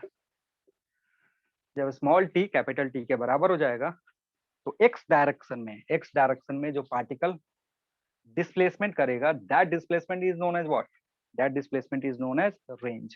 ठीक है, तो रेंज का फॉर्मूला हमें पता था, एक्स का फॉर्मूला हमें पता है, x is equal to how much, u cos theta minus alpha t minus 1/2 ji sine alpha into T square. यहाँ हर जगह टी की जगह पे हम क्या रखेंगे, कैपिटल टी रखेंगे। So R is equal to U cos theta minus alpha capital T 1/2 ji sine alpha capital T square. और कैपिटल टी स्क्वायर जस्ट हमने कैलकुलेट करा, तो यहाँ से जो डायरेक्ट सिंप्लीफाई करोगे रिजल्ट आएगा। मैं क्या कर रहा हूँ, वो जो सिंप्लीफिकेशन है वो थोड़ा सा तुमको होमवर्क के लिए दे रहा हूँ। यहाँ 2-3 स्टेप आएगा, 2-3 स्टेप सॉल्व करने के बाद रेंज का डायरेक्ट फॉर्मूला आ जाएगा जो मैं लिख रहा हूँ। ठीक है ना, तो सर यहाँ तो पे टी रेंज जो, का वैल्यू दे देंगे सर। हाँ यहाँ टी का वैल्यू पुट करोगे जो हमने जस्ट पहले निकाला हुआ है, यस सर, कैपिटल टी जो निकाला है ना, वो यहाँ पुट करना है। पुट करके सिंप्लीफाई करेंगे तो जो फाइनल रिजल्ट आएगा वो मैं डायरेक्टली लिख रहा हूँ, बीच का 1-2 स्टेप नहीं लिख रहा हूँ, वो तुम्हारा होमवर्क है। सिंप्लीफाई करके वहां तक वेरीफाई करना है कि जो मैंने लिखा हुआ है वो सही है कि नहीं। तो मैं लिख रहा हूँ 2u स्क्वायर, यहाँ से देखना, sine theta minus alpha cos theta divided by g cos square alpha. ये आएगा तुम्हारा रेंज।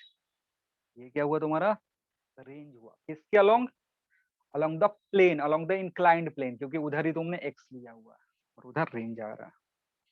ठीक है,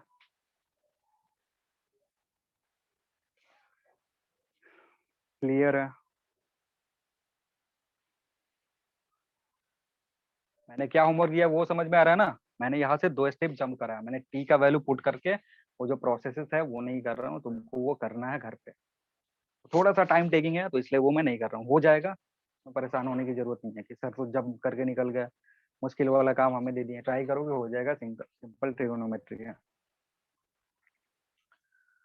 तो ये तुम्हारा रेंज हो गया। ठीक है, अब इसको भी जस्टिफाई कर सकते हो, इसको भी प्रीवियस वाला जो भी हमने पढ़ा है उससे सेटिस्फाई करवा सकते हो। अगर मतलब अल्फा जीरो जीरो हो गया, अल्फा जीरो हो गया तो ये क्या दे देगा? R is equal to 2u² sine theta cos theta divided by G. इसको जी चेंज करके हम क्या लिखते थे? u u² square sine sin 2 2 square theta sine 2 theta by G. बस खत्म है। ठीक है ना? तो ये जो तुम्हारा रेंज है इसमें थोड़ा सा चेंज क्यों है? क्योंकि अल्फा इंट्रोड्यूस कर दिया गया, तो यहाँ अल्फा आ गया। ठीक है, ये तुम्हारा रेंज हो गया। अब तुम्हारे पास क्या बचा? Maximum height.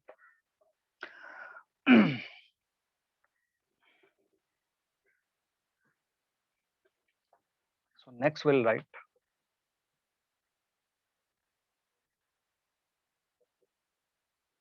मैक्सिमम हाइट, जिसको हम किससे रिप्रेजेंट करते हैं? कैपिटल टी से रिप्रेजेंट करते हैं, सॉरी कैपिटल एस से रिप्रेजेंट करते हैं। और डायग्राम में मैं एक बार फिर से डायग्राम ड्रॉ करके वो सारी चीजें शो कर दे रहा हूँ ताकि ये सारी चीजें तुम रिप्रेजेंट कर सको जो प्रीवियस डायग्राम हमने ड्रॉ करा था। This is your range, represent करे हो कि नहीं? ये तुम्हारा रेंज है, वही अलग से डायग्राम नहीं बनाना है, पिछले वाले में ही। ये तुम्हारा रेंज है, ये तुम्हारा यू था। ये जो होगा this will be your capital H, उसी में शो कर दो कि कैपिटल एच क्या है। और कैपिटल एच किसके अलोंग है? वाई के अलोंग है। कैपिटल अलोंग एच वाई के अलोंग है। आर किसके है? एक्स के अलोंग है। दिस इज योर, ये जो तुम्हारा एंगल था ये अल्फा था, ये जो पूरा एंगल था ये थीटा था। सारे एंगल जो हम मेजर कर रहे हैं वो हॉरिजॉन्टल के साथ मेजर कर रहे हैं। ठीक है,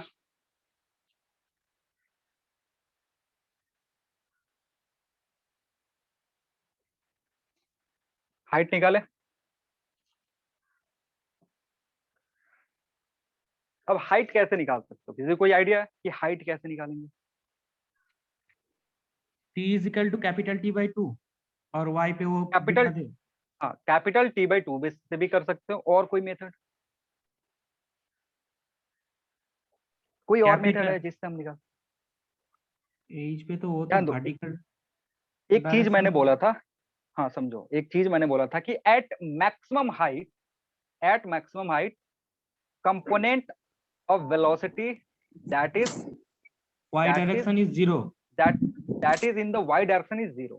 ठीक है, at maximum height y component में जो वेलोसिटी होगा वो कितना होगा? 0 होगा, है कि नहीं? 0। ये सारी हाँ। चीजें हर जगह यूज होंगी।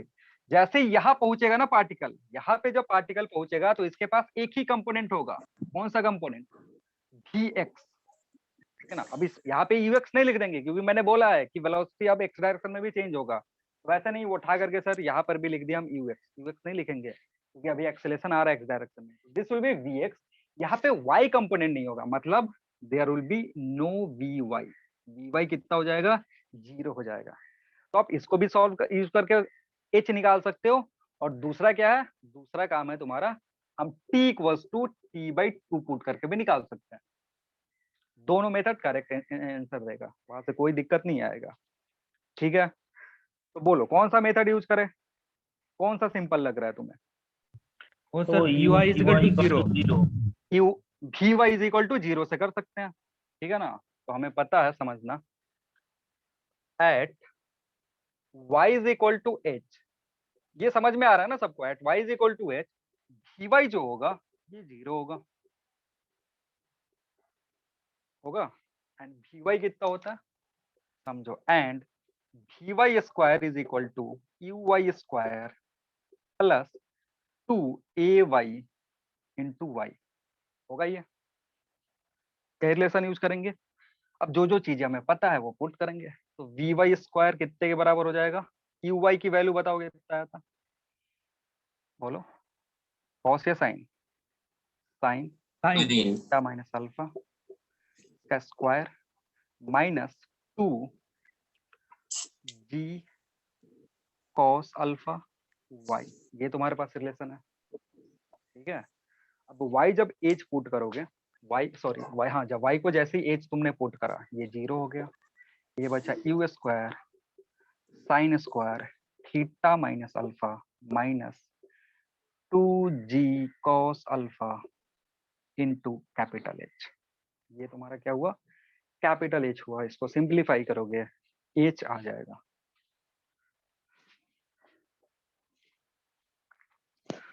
तो जल्दी से H को पुट सिंप्लीफाई करके यहाँ से ला लो, ऊपर मिटा दूं?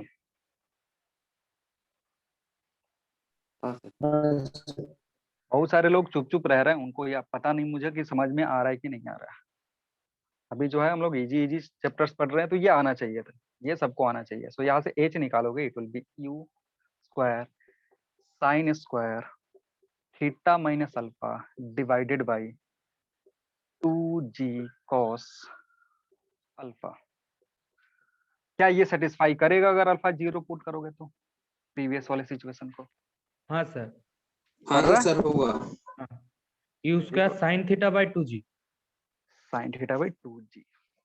तो ये तुम्हारा हाइट है, और सिंबल जो भी दिए गए हैं कैसे मेजर कर रहे हैं, कैसे शो कर रहे हैं, रिप्रेजेंटेशन पता होना चाहिए। रिप्रेजेंटेशन अगर भूल जाओगे तो गलत हो जाएगा, ठीक है ना। हमने सारी चीजें जो मेजर करा है उसमें जो रेफरेंस लिया वो क्लियर होना चाहिए, क्योंकि कभी कभी क्वेश्चन में क्या आता है, देखो अगर सवाल सॉल्व करने जाओगे ना, तो वो लोग, उनको पता नहीं है कि तुमने क्या रेफरेंस लेके पढ़ा हुआ है। तो कभी कभी वो जो एंगल है ना, ये दे देंगे कि ये 30 डिग्री है, ये 60 डिग्री है। ऐसे एंगल अगर दे दिया तो बच्चे क्या होते हैं, कंफ्यूजन में रहते हैं कि कौन सा एंगल क्या है। तो मैंने जो जनरलाइज चीज बताया ना, मैंने बोला है कैसे कि सारी चीजों का हम एंगल कहाँ से मेजर करेंगे? हॉरिजॉन्टल से मेजर करेंगे। तो this will be your alpha. ये कितना हो जाएगा तुम्हारा? अल्फा हो जाएगा, ठीक। और थीटा कितना होगा? अगर क्वेश्चन ऐसा 90 degree. Theta will B 30 plus 90, sorry 30 plus 60 यानी 90। वो वैल्यू यहाँ पुट करेंगे। और नहीं तो अगर तुम्हें आइडिया है कि ये जो वैल्यू है this is directly theta minus alpha, तो तुम डायरेक्टली 30 डिग्री 30 यूज कर सकते हो। लेकिन उसी के लिए तुमको प्रैक्टिस की जरूरत है। प्रैक्टिस करते करते तुमको समझ में आने लगता है कि कौन सा एंगल कहाँ पे यूज करना है। नहीं करोगे, एक सवाल दो सवाल करके छोड़ दोगे, फिर भूल जाओगे, और अगर एग्जाम में आ गया तो फिर पागल रहोगे कि कौन सा एंगल अल्फा था, कौन सा एंगल थीटा था। वो प्रैक्टिस करोगे तब जा करके उसमें तुमको एकदम कॉन्फिडेंस आएगा, ठीक है। अब कुछ हमारे पास इंपॉर्टेंट रिजल्ट्स है, वो देख लेते हैं, उसके बाद फिर आगे बढ़ेंगे। तो लिखना, नोट में लिखेंगे इसको।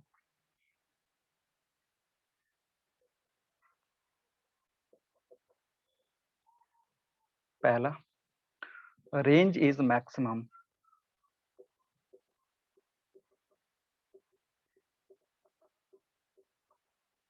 along inclined plane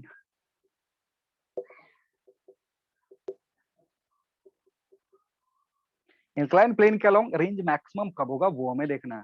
इसके पहले हमने क्या देखा था? इसके पहले हमने देखा था कि अगर हॉरिजॉन्टल फेंक रहे हैं, हॉरिजॉन्टल पे फेंक रहे हैं ग्राउंड के रेस्पेक्ट में, तो रेंज मैक्सिमम कब होता था? 45 डिग्री में। 45 पे। 45 में, ठीक है ना, 45 पे होता था। अभी जो होगा दैट विल बी थीटा जो होगा, मतलब थीटा को हम चेंज करते थे, थीटा एंगल वेरी करके देखते थे। तो इस बार जो थीटा होगा ना, इट विल बी π/4 प्लस α/2।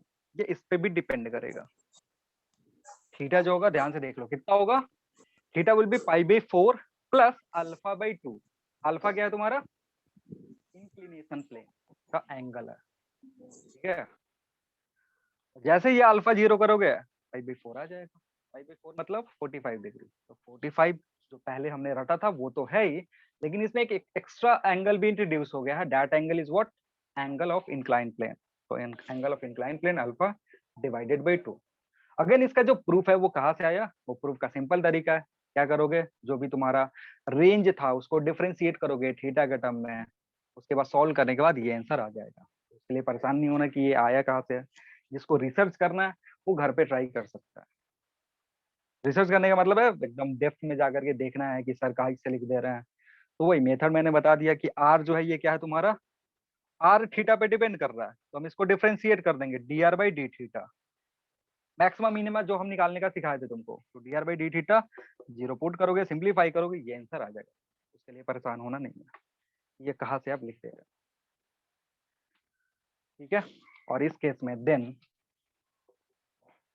Are is equal to r max. R की वैल्यू कितनी होगी, आर मैक्स हो जाएगी, जिसको हम मैक्सिमम रेंज बोल रहे हैं।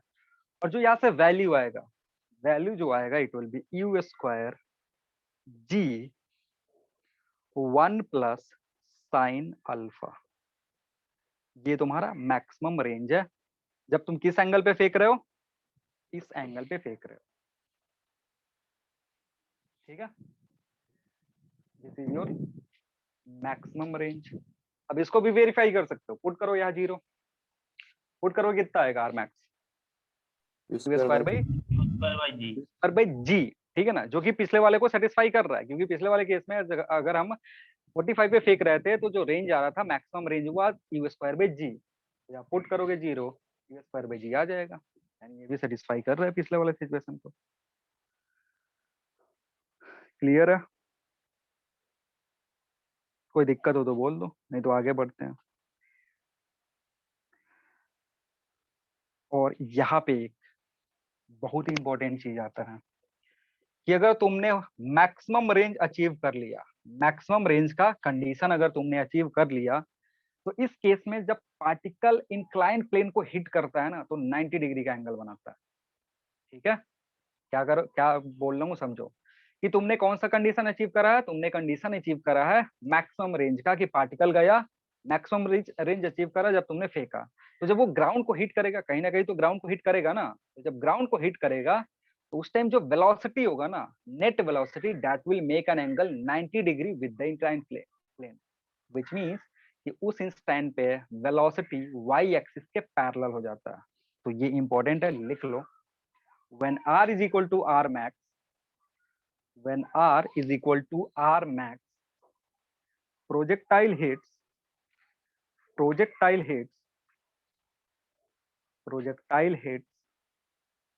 the inclined plane, projectile hits the inclined plane at right angle, projectile hits inclined plane at right angle। ठीक है, समझ में आ रहा है क्या बोल रहा हूँ कि नहीं आ सर रहा? ये दोबारा बोलिए ना। when r is equal to r max, मतलब कौन सा कंडीशन सेटिस्फाई हो रहा है, दिस कंडीशन। तुमने कितने एंगल पे फेंका है, π/4 प्लस α/2 पे फेंका है, तो क्या होगा ना कि ये तुम्हारा प्लेन था, ये जाकर के जब हिट करेगा ना, तो यहाँ पे जो एंगल बनेगा इट विल बी 90 डिग्री। कब, जब ये कंडीशन तुम सेटिस्फाई करवा दोगे तो। थीटा जब ये तुमने सेटिस्फाई करवा दिया, तो ये जब जाके यहाँ हिट करेगा, एंगल कितने का बनाएगा, 90 डिग्री का बनाएगा।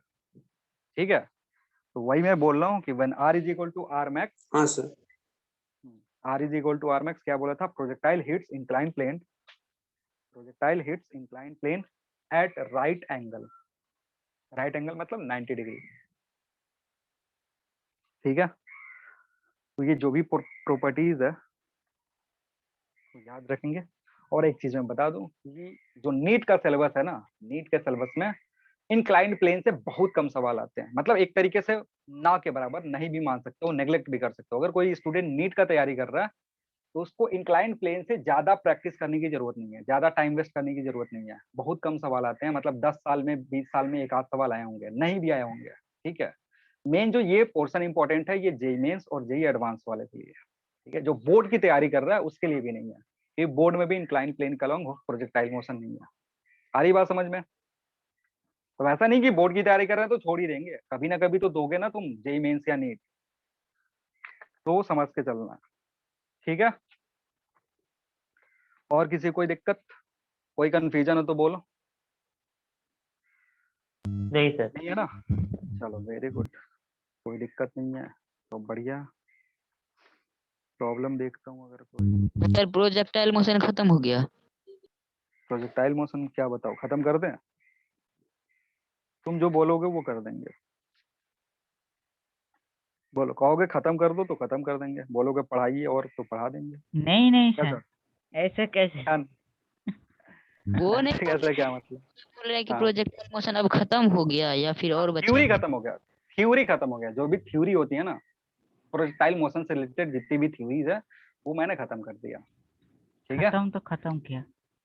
हाँ, तुम्हारे मन में कुछ बचा है जो और पढ़ाना चाहिए, वो पढ़ा देंगे। कुछ है नहीं तुम्हारे नहीं। मन में प्रोजेक्टाइल मोशन से रिलेटेड? कुछ भी इमेजिन करो, कोई एक ऐसा सिचुएशन इमेजिन कर लो, बताओ, वही पढ़ा दे रहे हैं। लिखना। अब देखो इधर से वही है, वही सेम चीज है कि तुमको जो प्रॉब्लम आएगा वो डायरेक्ट फॉर्मूला बेसिस पे है, तो फॉर्मूला तुमको याद है डायरेक्ट सॉल्व कर दो, और नहीं याद फॉर्मूला है तो क्या करोगे? फॉर्मूला नहीं याद है तो जो हमने डिराइव करा है ना ब्रेक कर करके वैसे करोगे। अगर वैसे करोगे तो बस दिक्कत ये होता है कि टाइम लगता है। तो हमारा काम क्या है, हम फॉर्मूला को कोशिश करते हैं कि जितना भी प्रोजेक्टाइल का फॉर्मूला है ना वो याद ही कर ले, क्योंकि प्रोजेक्टाइल में अगर जाओगे एग्जाम में डिराइव करने की कोशिश करोगे ना तो डिराइव करने में टाइम जाएगा तुम्हारा, 5 मिनट ऐसे ही चला जाएगा। सॉल्व करोगे फिर एक क्वेश्चन को 5-5 मिनट दोगे तो टाइम वेस्ट होता है।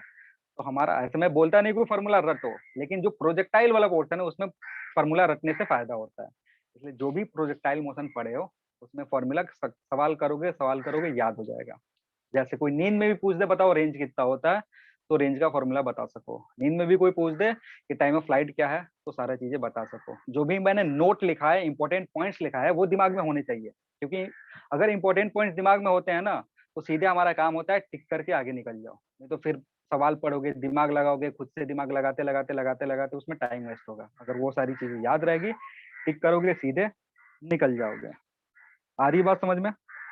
तो इन सारी चीजों का ध्यान रखोगे, हो जाएगा आराम से। मैं देख रहा हूँ अगर कोई आसान सा प्रॉब्लम हो मेरे पास इंक्लाइन प्लेन का, वो मैं करवाऊंगा। ऐसे टफ करवाने का कोई मतलब नहीं बन रहा। एक मिनट में जो देख लेंगे दो।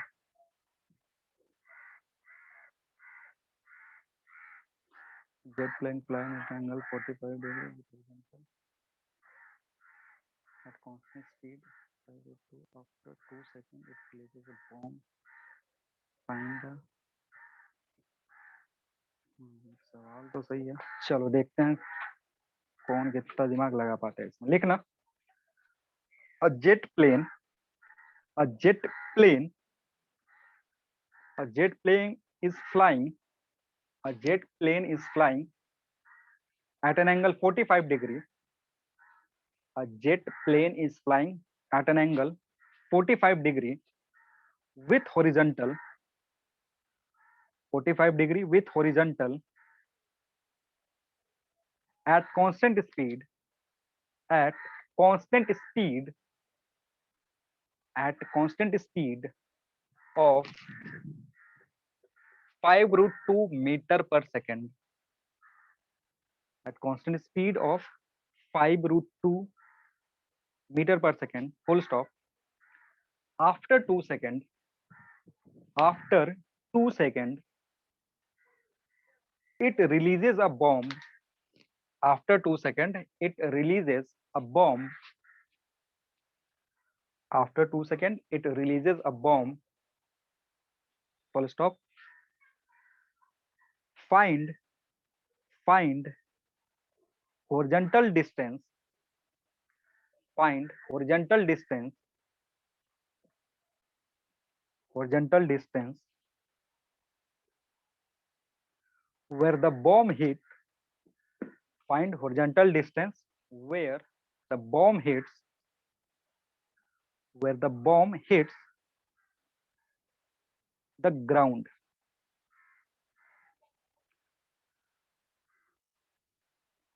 Find horizontal distance where the bomb hits the ground from initial point.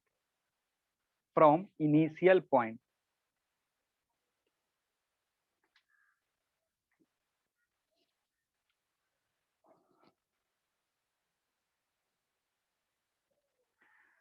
अब ये जो सवाल है ना, इस सवाल में कुछ कुछ चीजें बताएंगे जो इम्पोर्टेंट है, और उसको याद रखना, दिमाग में रखना है, क्योंकि इस तरीके के सवाल आते हैं। लिख लिया सबने? हाँ सर। हाँ सर। एक बार मैं सवाल को समझा रहा हूँ क्या बोल रहा है। ये तुम्हारा हॉरिजॉन्टल है, इस पॉइंट से एक जेट उड़ना शुरू कर रहा है, ठीक है ना। एक जेट है, एक फ्लाइट है जो उड़ना शुरू कर रहा है at an angle what, at an angle 45 degree with constant speed, ठीक है ना। कांस्टेंट स्पीड से उड़ना शुरू कर रहा है, लेकिन 2 सेकंड चलने के बाद क्या करा ना, उसने एक बॉम्ब रिलीज किया। 2 सेकंड चलने के बाद क्या करा, एक बॉम्ब रिलीज करा। तो वो जो बॉम्ब है वो ग्राउंड को कहाँ पे हिट करेगा वो हमें पता करना है। अब समझना क्या होता है जनरली, समझो।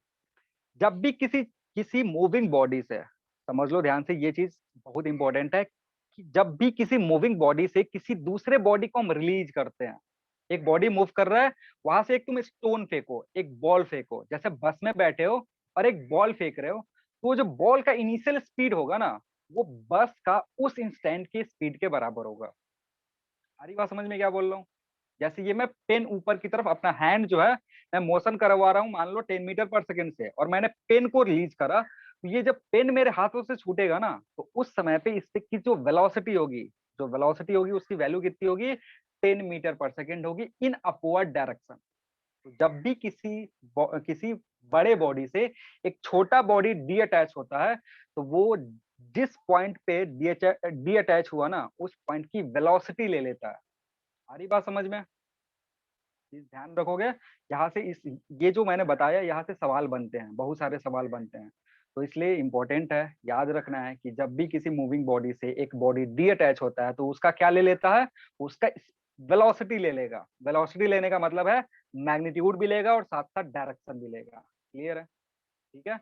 एक्सिलरेशन नहीं लेता है, एक्सिलरेशन नहीं लेगा, क्या क्या लेगा, वेलोसिटी एंड वेलोसिटी जो होगा वेलोसिटी लेगा, मतलब मैग्नीट्यूड एंड डायरेक्शन लेगा। क्लियर? ठीक है, समझ में आ गया? जल्दी बोलो, आगे बढ़ना। हाँ सर। हाँ सर। तो देखो, जेट यहां तक गया, ये मान लो यहां से यहां तक जाने में 2 सेकंड लगा, तो इस टाइम पे जब जाएगा ना, तो जेट तो अपना आगे चला जाएगा, लेकिन ये बॉम्ब को रिलीज करेगा, तो बॉम्ब की वेलोसिटी होगी कुछ इधर की तरफ, क्योंकि जेट इधर की तरफ मूव कर रहा है, और रिलीज करने के बाद वो ऐसे प्रोजेक्टाइल मोशन करेगा। कौन? बॉम्ब करेगा। जेट तो अपना चुपचाप चला गया। ठीक है, क्या करा, यहां तक जेट का मोशन हुआ क्योंकि बॉम्ब उसके अंदर था। इस पॉइंट पे जाने के बाद जेट ने बॉम्ब को रिलीज करा, तो जब जेट से बॉम्ब रिलीज होगा तो उसकी वेलोसिटी लेकर के आएगा, ये वेलोसिटी v है। यहाँ से ये कौन सा पाथ फॉलो करेगा, ये फॉलो करेगा प्रोजेक्टाइल मोशन। तो प्रोजेक्टाइल मोशन कहाँ से स्टार्ट हो रहा है, प्रोजेक्टाइल मोशन एक्चुअली स्टार्ट हो रहा है इस पॉइंट से। ठीक है, ये ऐसे तुमको निकालना क्या है, तुमको ये टोटल डिस्टेंस निकालना है। मान लो ये डिस्टेंस अगर मैं x से रिप्रेजेंट कर रहा हूँ, तो तुमको x पता करना है। सवाल समझ में आया सबको? हाँ सर। बोलो। हाँ सर। तो अब अगर ध्यान से देखोगे, तो जो भी तुम्हारा जेट था वो वेलोसिटी, कितने वेलोसिटी चल रहा था, कितने स्पीड से चल रहा था, एक कांस्टेंट स्पीड से चल रहा था, 5 इतने से चल रहा था। अब इसका 2 कंपोनेंट आएंगे, एक हॉरिजॉन्टल डायरेक्शन में, एक वर्टिकल डायरेक्शन में। हॉरिजॉन्टल डायरेक्शन में जो कंपोनेंट होगा वो होगा 5 मीटर पर सेकंड, वर्टिकल डायरेक्शन में जो कंपोनेंट होगा वो भी होगा 5 मीटर पर सेकंड। तो इस वेलोसिटी को ब्रेक करोगे, ये एंगल कितना है 45, तो ब्रेक करोगे तो इधर 5 मीटर पर सेकंड, इधर 5 मीटर पर सेकंड। यानी तुमको क्या पता चला, तुमको पता चला ux, तुमको पता चला uy, 2 चीज पता चल गई, पता चल गई ना। साथ ही साथ एक चीज और तुम निकाल सकते हो, you can calculate this height. ये चीज तुम निकाल सकते हो, हाइट क्या करोगे, एच की जो वैल्यू है ये आराम से कैलकुलेट कर सकते हो, क्योंकि इस डायरेक्शन में जो डिस्प्लेसमेंट हुआ दैट विल बी 10√2। कितना होगा, 10√2 होगा, क्योंकि इधर वेलोसिटी कितना है 5√2 है। कितना टाइम तुमने दिया, 2 सेकेंड, तो velocity into time will give displacement. तो ये जो वैल्यू होगा ये होगा तुम्हारा 10√2। तो अगर ये 10√2 है तो ये 10 हो जाएगा, ये भी तुम्हारा 10 हो जाएगा। ठीक है, नहीं समझ में आ रहा है? हाँ सर। हाँ समझ सर। में आ रहा है ना? अब ये सारी चीजें तुमको पता चल गई, तो ये 10 तो तुमको पता चल गया, ये जो चीज है ये 10 तुमको पता चल गया। अब तुमको कैलकुलेट क्या करना है, दिस इज योर रेंज, तो आर निकालोगे ये सारी चीजें यूज करके, क्योंकि तुमको प्रोजेक्टाइल का इनिशियल वेलोसिटी कितना है वो गिवन है। आ गया वो सर, नहीं वो सुनाई सर दे रहा है, फिर से आ बोलो। गया वो समझ में नहीं आ रहा। क्या क्या क्या क्या 10 10, ये वाला 10, हाँ सर, ये लेंथ समझ में आया, ये लेंथ समझ में आया, हाँ हाँ 10√2 कैसा है ये समझ में आया ना। अब यहाँ पे एक हाँ। ट्राइंगल बन रहा है, ध्यान से देखो, यहाँ पे एक ट्राइंगल बन रहा है, दिस इज 10√2 और दिस एंगल इज 45 डिग्री। ये एंगल कितना है, 45 है, तो इसका ओ सर, कॉस ठीक है, कंपोनेंट ठीक है। लो, ठीक समझ है गए ठीक ना। है सर। हाँ तो ये तुम्हारा हो गया। अब देखो, अब उसके बाद क्या करना है, ये जो प्रोजेक्टाइल है, ये जो प्रोजेक्टाइल मोशन यहाँ से शुरू हुआ है ना, इसके लिए तुम्हें रेंज निकालना है, उस रेंज को यहाँ 10 से ऐड कर दोगे तो एक्स की वैल्यू आ जाएगी जो तुमसे पूछ रहा था, है कि नहीं। अब रेंज निकालने के लिए क्या करना है तुम्हें, रेंज निकालने के लिए तुम्हें करना होगा वही दोनों इक्वेशन लिखो, एक्स डायरेक्शन में वाई डायरेक्शन में, वहां से रेंज निकाल सकते हो। ट्राई करो, सब कोई करेगा। कितना टाइम बचा हुआ है, टाइम अगर बचा हुआ है तो अभी कर लो, नहीं तो ये होमवर्क में पुट कर सकते हो और नेक्स्ट क्लास में मैं पूछ लूंगा। यहाँ तक समझ में आ गया ना, हाँ ठीक है। सर, और जो हाँ इंपॉर्टेंट चीज था हाँ जो मैंने बता दिया कि कोई भी मूविंग बॉडी से अगर डी अटैच हो रहा है उसका क्या लेके आएगा, वेलोसिटी लेके आएगा, ठीक है ना। अगर प्लेन जो है ना, प्लेन हॉरिजॉन्टल डायरेक्शन में चल रहा होता, समझो प्लेन हॉरिजॉन्टल डायरेक्शन में चल रहा होता, अगर बॉम्ब को रिलीज करता तो बॉम्ब की इनिशियल वेलोसिटी भी हॉरिजॉन्टल डायरेक्शन में होती, ठीक है ना। इस तरीके की प्रॉब्लम प्रोजेक्टाइल में पूछता है कि एक बॉम्ब को रिलीज करा गया एक प्लेन से, तो तुम्हें समझना क्या है कि एक्चुअली वो तुमको क्या दे रहा है, तुमको इनिशियल वेलोसिटी दे रहा है, जो भी वेलोसिटी प्लेन का होगा वही वेलोसिटी बॉम्ब को हो जाएगा। तुमको प्रोजेक्टाइल का इनिशियल वेलोसिटी दे दिया, उसको कंपोनेंट में ब्रेक करो, एक्स कंपोनेंट निकालो, वाई कंपोनेंट निकालो, सिंप्लीफाई कर लो, ठीक है। चलो इसके आगे का जो प्रॉब्लम है, मतलब आर जो निकालना है, this is your HW, r निकालना। हाँ बोलो। सर एक बार ऊपर की तरफ उड़ रहा है तो वो फ्लाइंग की तरफ, जिसमें पोजीशन में वो एक मछली बा कोई दूसरी तरफ पार्टिकल फेंका छड़ दिया नीचे की तरफ, तो उसका वेलोसिटी सेम ही होगा। क्या क्या क्या बोल रहे हो, नहीं समझ में आया। तो मैं बोल रहा हूँ सर, एक बार तो ऊपर की तरफ उड़ रहा है तो वो जिस कुछ पोजीशन में वो एक मछली बा कुछ और पार्टिकल छोड़ दिया नीचे की तरफ, उसका वेलोसिटी सेम होगा। अगर बर्ड है तुम्हारे पास, बर्ड किसी चीज को होल्ड करे हुआ है, ठीक है, और वो ऊपर की तरफ जा रहा है, जो चीज को अगर होल्ड करा हुआ है उसको रिलीज करेगा, बर्ड की स्पीड लेकर के रिलीज करेगा। ठीक है? किसी भी मूविंग बॉडी, वो बर्ड हो कुछ भी हो, अगर उससे कोई भी पार्टिकल डी अटैच हो रहा है, कुछ भी डी अटैच हो रहा है, लीव कर रहा है, तो वो जब लीव करता है उस इंस्टेंट की वेलोसिटी अचीव कर लेता है, ठीक है। सर, अगर तुम वहां से क्या इसका आंसर आंसर? कितना? हाँ सर, आंसर पता ना है कि नहीं, एक बार मैं चेक कर ले रहा हूँ, अगर आंसर होगा तो ठीक है, नहीं तो तुम बता दो तुम्हारा आंसर कितना। आंसर कितना? 10 मीटर। आंसर 10 आ रहा है, आर 10 आया या एक्स 10 आया? आंसर कितना है वो पूछ रहे हैं सर। आंसर मेरे कॉपी में नहीं है, मेरे कॉपी में बस क्वेश्चन है। तुम आंसर अपना सर बताओ ना। 15। 15 यानी आर तुम्हारा 5 आ रहा है, यस सर। आर 5 और ये 10। चलो मैं वेरीफाई कर दूंगा, अभी मैं बाद में सॉल्व करके तुमको बता दूंगा। बाकी लोग भी करेंगे, अगर बाकी सबका अगर 50 नहीं आ रहा है तो मे बी करेक्ट होगा, और अगर किसी अलग आ रहा है अलग अलग सबका तो फिर मे बी गलत हो सकता है। इसको मैं सॉल्व करके तुमको बता दूंगा कि आंसर कितना होगा, ठीक है। सर हाँ बोलो। तो जिसमें तरफ वो बार्ड कुछ पार्टिकल के छोड़ा तो उसमें वेलोसिटी का डायरेक्शन तो चेंज हो गया, वो तो नीचे की तरफ पार्टिकल आ रहा है और बट वो बार्ड तो ऊपर की तरफ चल जाएगा। मैंने कब बोला वेलोसिटी का डायरेक्शन चेंज होगा? जिस इंस्टेंट पे रिलीज करेगा ना, अगर बर्ड ऊपर जा रहा है, बर्ड ऊपर की तरफ जा रहा है, अगर ये स्टोन को छोड़ेगा तो उस इंस्टेंट पे स्टोन की वेलोसिटी भी ऊपर की तरफ ही होगी, कुछ देर बाद वो नीचे आना शुरू करेगा ड्यू टू एक्सेलरेशन। वो प्रोजेक्टाइल मोशन हो जाएगा। हाँ, जब इसको रिलीज देखो, जब बर्ड ऊपर जा रहा था उसने स्टोन होल्ड करके रखा हुआ था, तो जैसे ही स्टोन को छोड़ेगी बर्ड, तो उसकी स्पीड जो होगी, उसकी जो वेलोसिटी होगी वो ऊपर की तरफ होगी। कुछ देर बाद ये जो स्टोन है वो नीचे आना शुरू करेगा, ऊपर जाएगा फिर नीचे आना शुरू करेगा। क्योंकि बर्ड जैसे ही छोड़ देगा उस पे फोर्स लगने लगेगा एक्सेलरेशन ड्यू टू ग्रेविटी।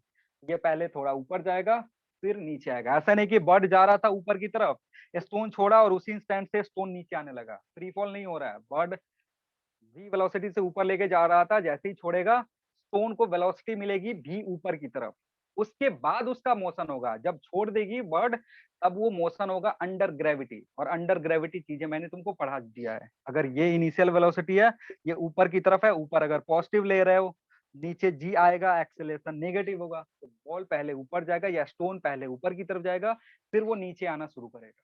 मैं जो बोल रहा हूँ उस पर ध्यान दो, अपने से कंक्लूजन मत निकालो कि सर वो नीचे की तरफ आने लगता है। मैं क्या बोल रहा हूँ, जिस टाइम पे डी अटैच हुआ उस टाइम पे वो बॉडी की वेलोसिटी को लेकर के डी अटैच होगा। ठीक है? हाँ सर। जो तुम अपने से सोच रहे हो ना कि सर स्टोन तो नीचे आता है, तो स्टोन छोड़ते टाइम ही नीचे नहीं आ जाता है। स्टोन पहले छोड़ेगा, वो वेलोसिटी लिया, ऊपर की तरफ गया, फिर नीचे की तरफ आया। डायरेक्टली छोड़ते ही ऐसे बर्ड उड़ रही था, कुछ छोड़ा, वो नीचे नहीं आता है, हल्का सा टाइम के लिए ऊपर जाएगा, जो मे भी तुम ऑब्जर्व नहीं कर सकते हो, लेकिन वो ऊपर जाएगा फिर नीचे की तरफ आएगा। ठीक है? क्लियर है? तो जो मैंने बताया कंक्लूजन, वो बॉडी का सर, और बॉडी का मोशन प्रोजेक्टाइल भी हो सकता बा वो कुछ अलग भी हो सकता। डिपेंड करेगा what is the angle. Angle पे डिपेंड करेगा प्रोजेक्टाइल होगा क्या होगा। अगर एंगल वर्टिकल को छोड़ करके कुछ और है, मतलब ऊपर की तरफ छोड़ करके कुछ और है, तो प्रोजेक्टाइल होगा। और अगर एकदम वेलोसिटी ऊपर की तरफ है तो फिर 1D होगा। बर्ड अगर ऊपर की तरफ जा रहा है तब रिलीज करेगा तो 1D मोशन होगा। बर्ड अगर एंगल पे जा रहा है तो इस तरीके का मोशन होगा प्रोजेक्टाइल। ठीक है? ठीक है। हाँ और कुछ नहीं नहीं सर। है ना? दो ही सिचुएशन तो यार यहाँ बनता है। अगर मोशन अंडर ग्रेविटी होगा ना तो दो ही सिचुएशन बनता है, इधर it will B projectile motion, मतलब जो 2D मोशन हम पढ़ रहे हैं, या फिर 1D मोशन होगा। और 1D मोशन का सिचुएशन किधर है, या तो गेंद ऊपर फेंको या तो गेंद नीचे फेंको। तो बर्ड अगर ऊपर की तरफ जा रही है, किसी चीज को रिलीज कर रहा है, तो वो उसकी वेलोसिटी ऊपर की तरफ आई, कुछ देर बाद नीचे आना शुरू करेगा, दैट विल बी 1D। अगर बर्ड एंगल पे फ्लाई कर रहा है, जैसे ये वाला सिचुएशन है, तो अगर जेट एंगल पे था तो रिलीज करेगा किसको, जब बॉम्ब को रिलीज कर रहा है तो एक एंगल पे कर रहा है। और जब भी एंगल इनिशियल वेलोसिटी और एक्सेलरेशन के साथ एंगल अदर देन 0 और 180 होता है तो मोशन प्रोजेक्टाइल होता है, पैराबोलिक पाथ फॉलो करता है, इसलिए पैराबोलिक पाथ फॉलो कर रहा है। ठीक है? और कुछ नहीं सर। नहीं चलो फिर इसको सर। सॉल्व करना। ग्रुप में अगर आंसर भेजना चाहते हो तो भेज सकते हो, मैं भी 5 मिनट में इसको सॉल्व करके बता दूंगा। सब कोई अपना आंसर ग्रुप में शेयर कर सकता है। चलो फिर मिलते हैं नेक्स्ट क्लास में। Thank you everyone. Sir next class क्या पढ़ेंगे, किस टॉपिक पढ़ेंगे मैं? नेक्स्ट क्लास पढ़ेंगे हम रिलेटिव मोशन इन 2D। जैसे रिवर वर्सेस मैन हो गया और रिवर्स वर्सेस रेन हो गया, ये सारी चीजें पढ़ेंगे। 2D में रिलेटिव मोशन पढ़ेंगे। अभी हम 1D में रिलेटिव मोशन पढ़ा है, अब 2D में पढ़ेंगे। ठीक है? ठीक है सर। चलो थैंक यू एवरीवन।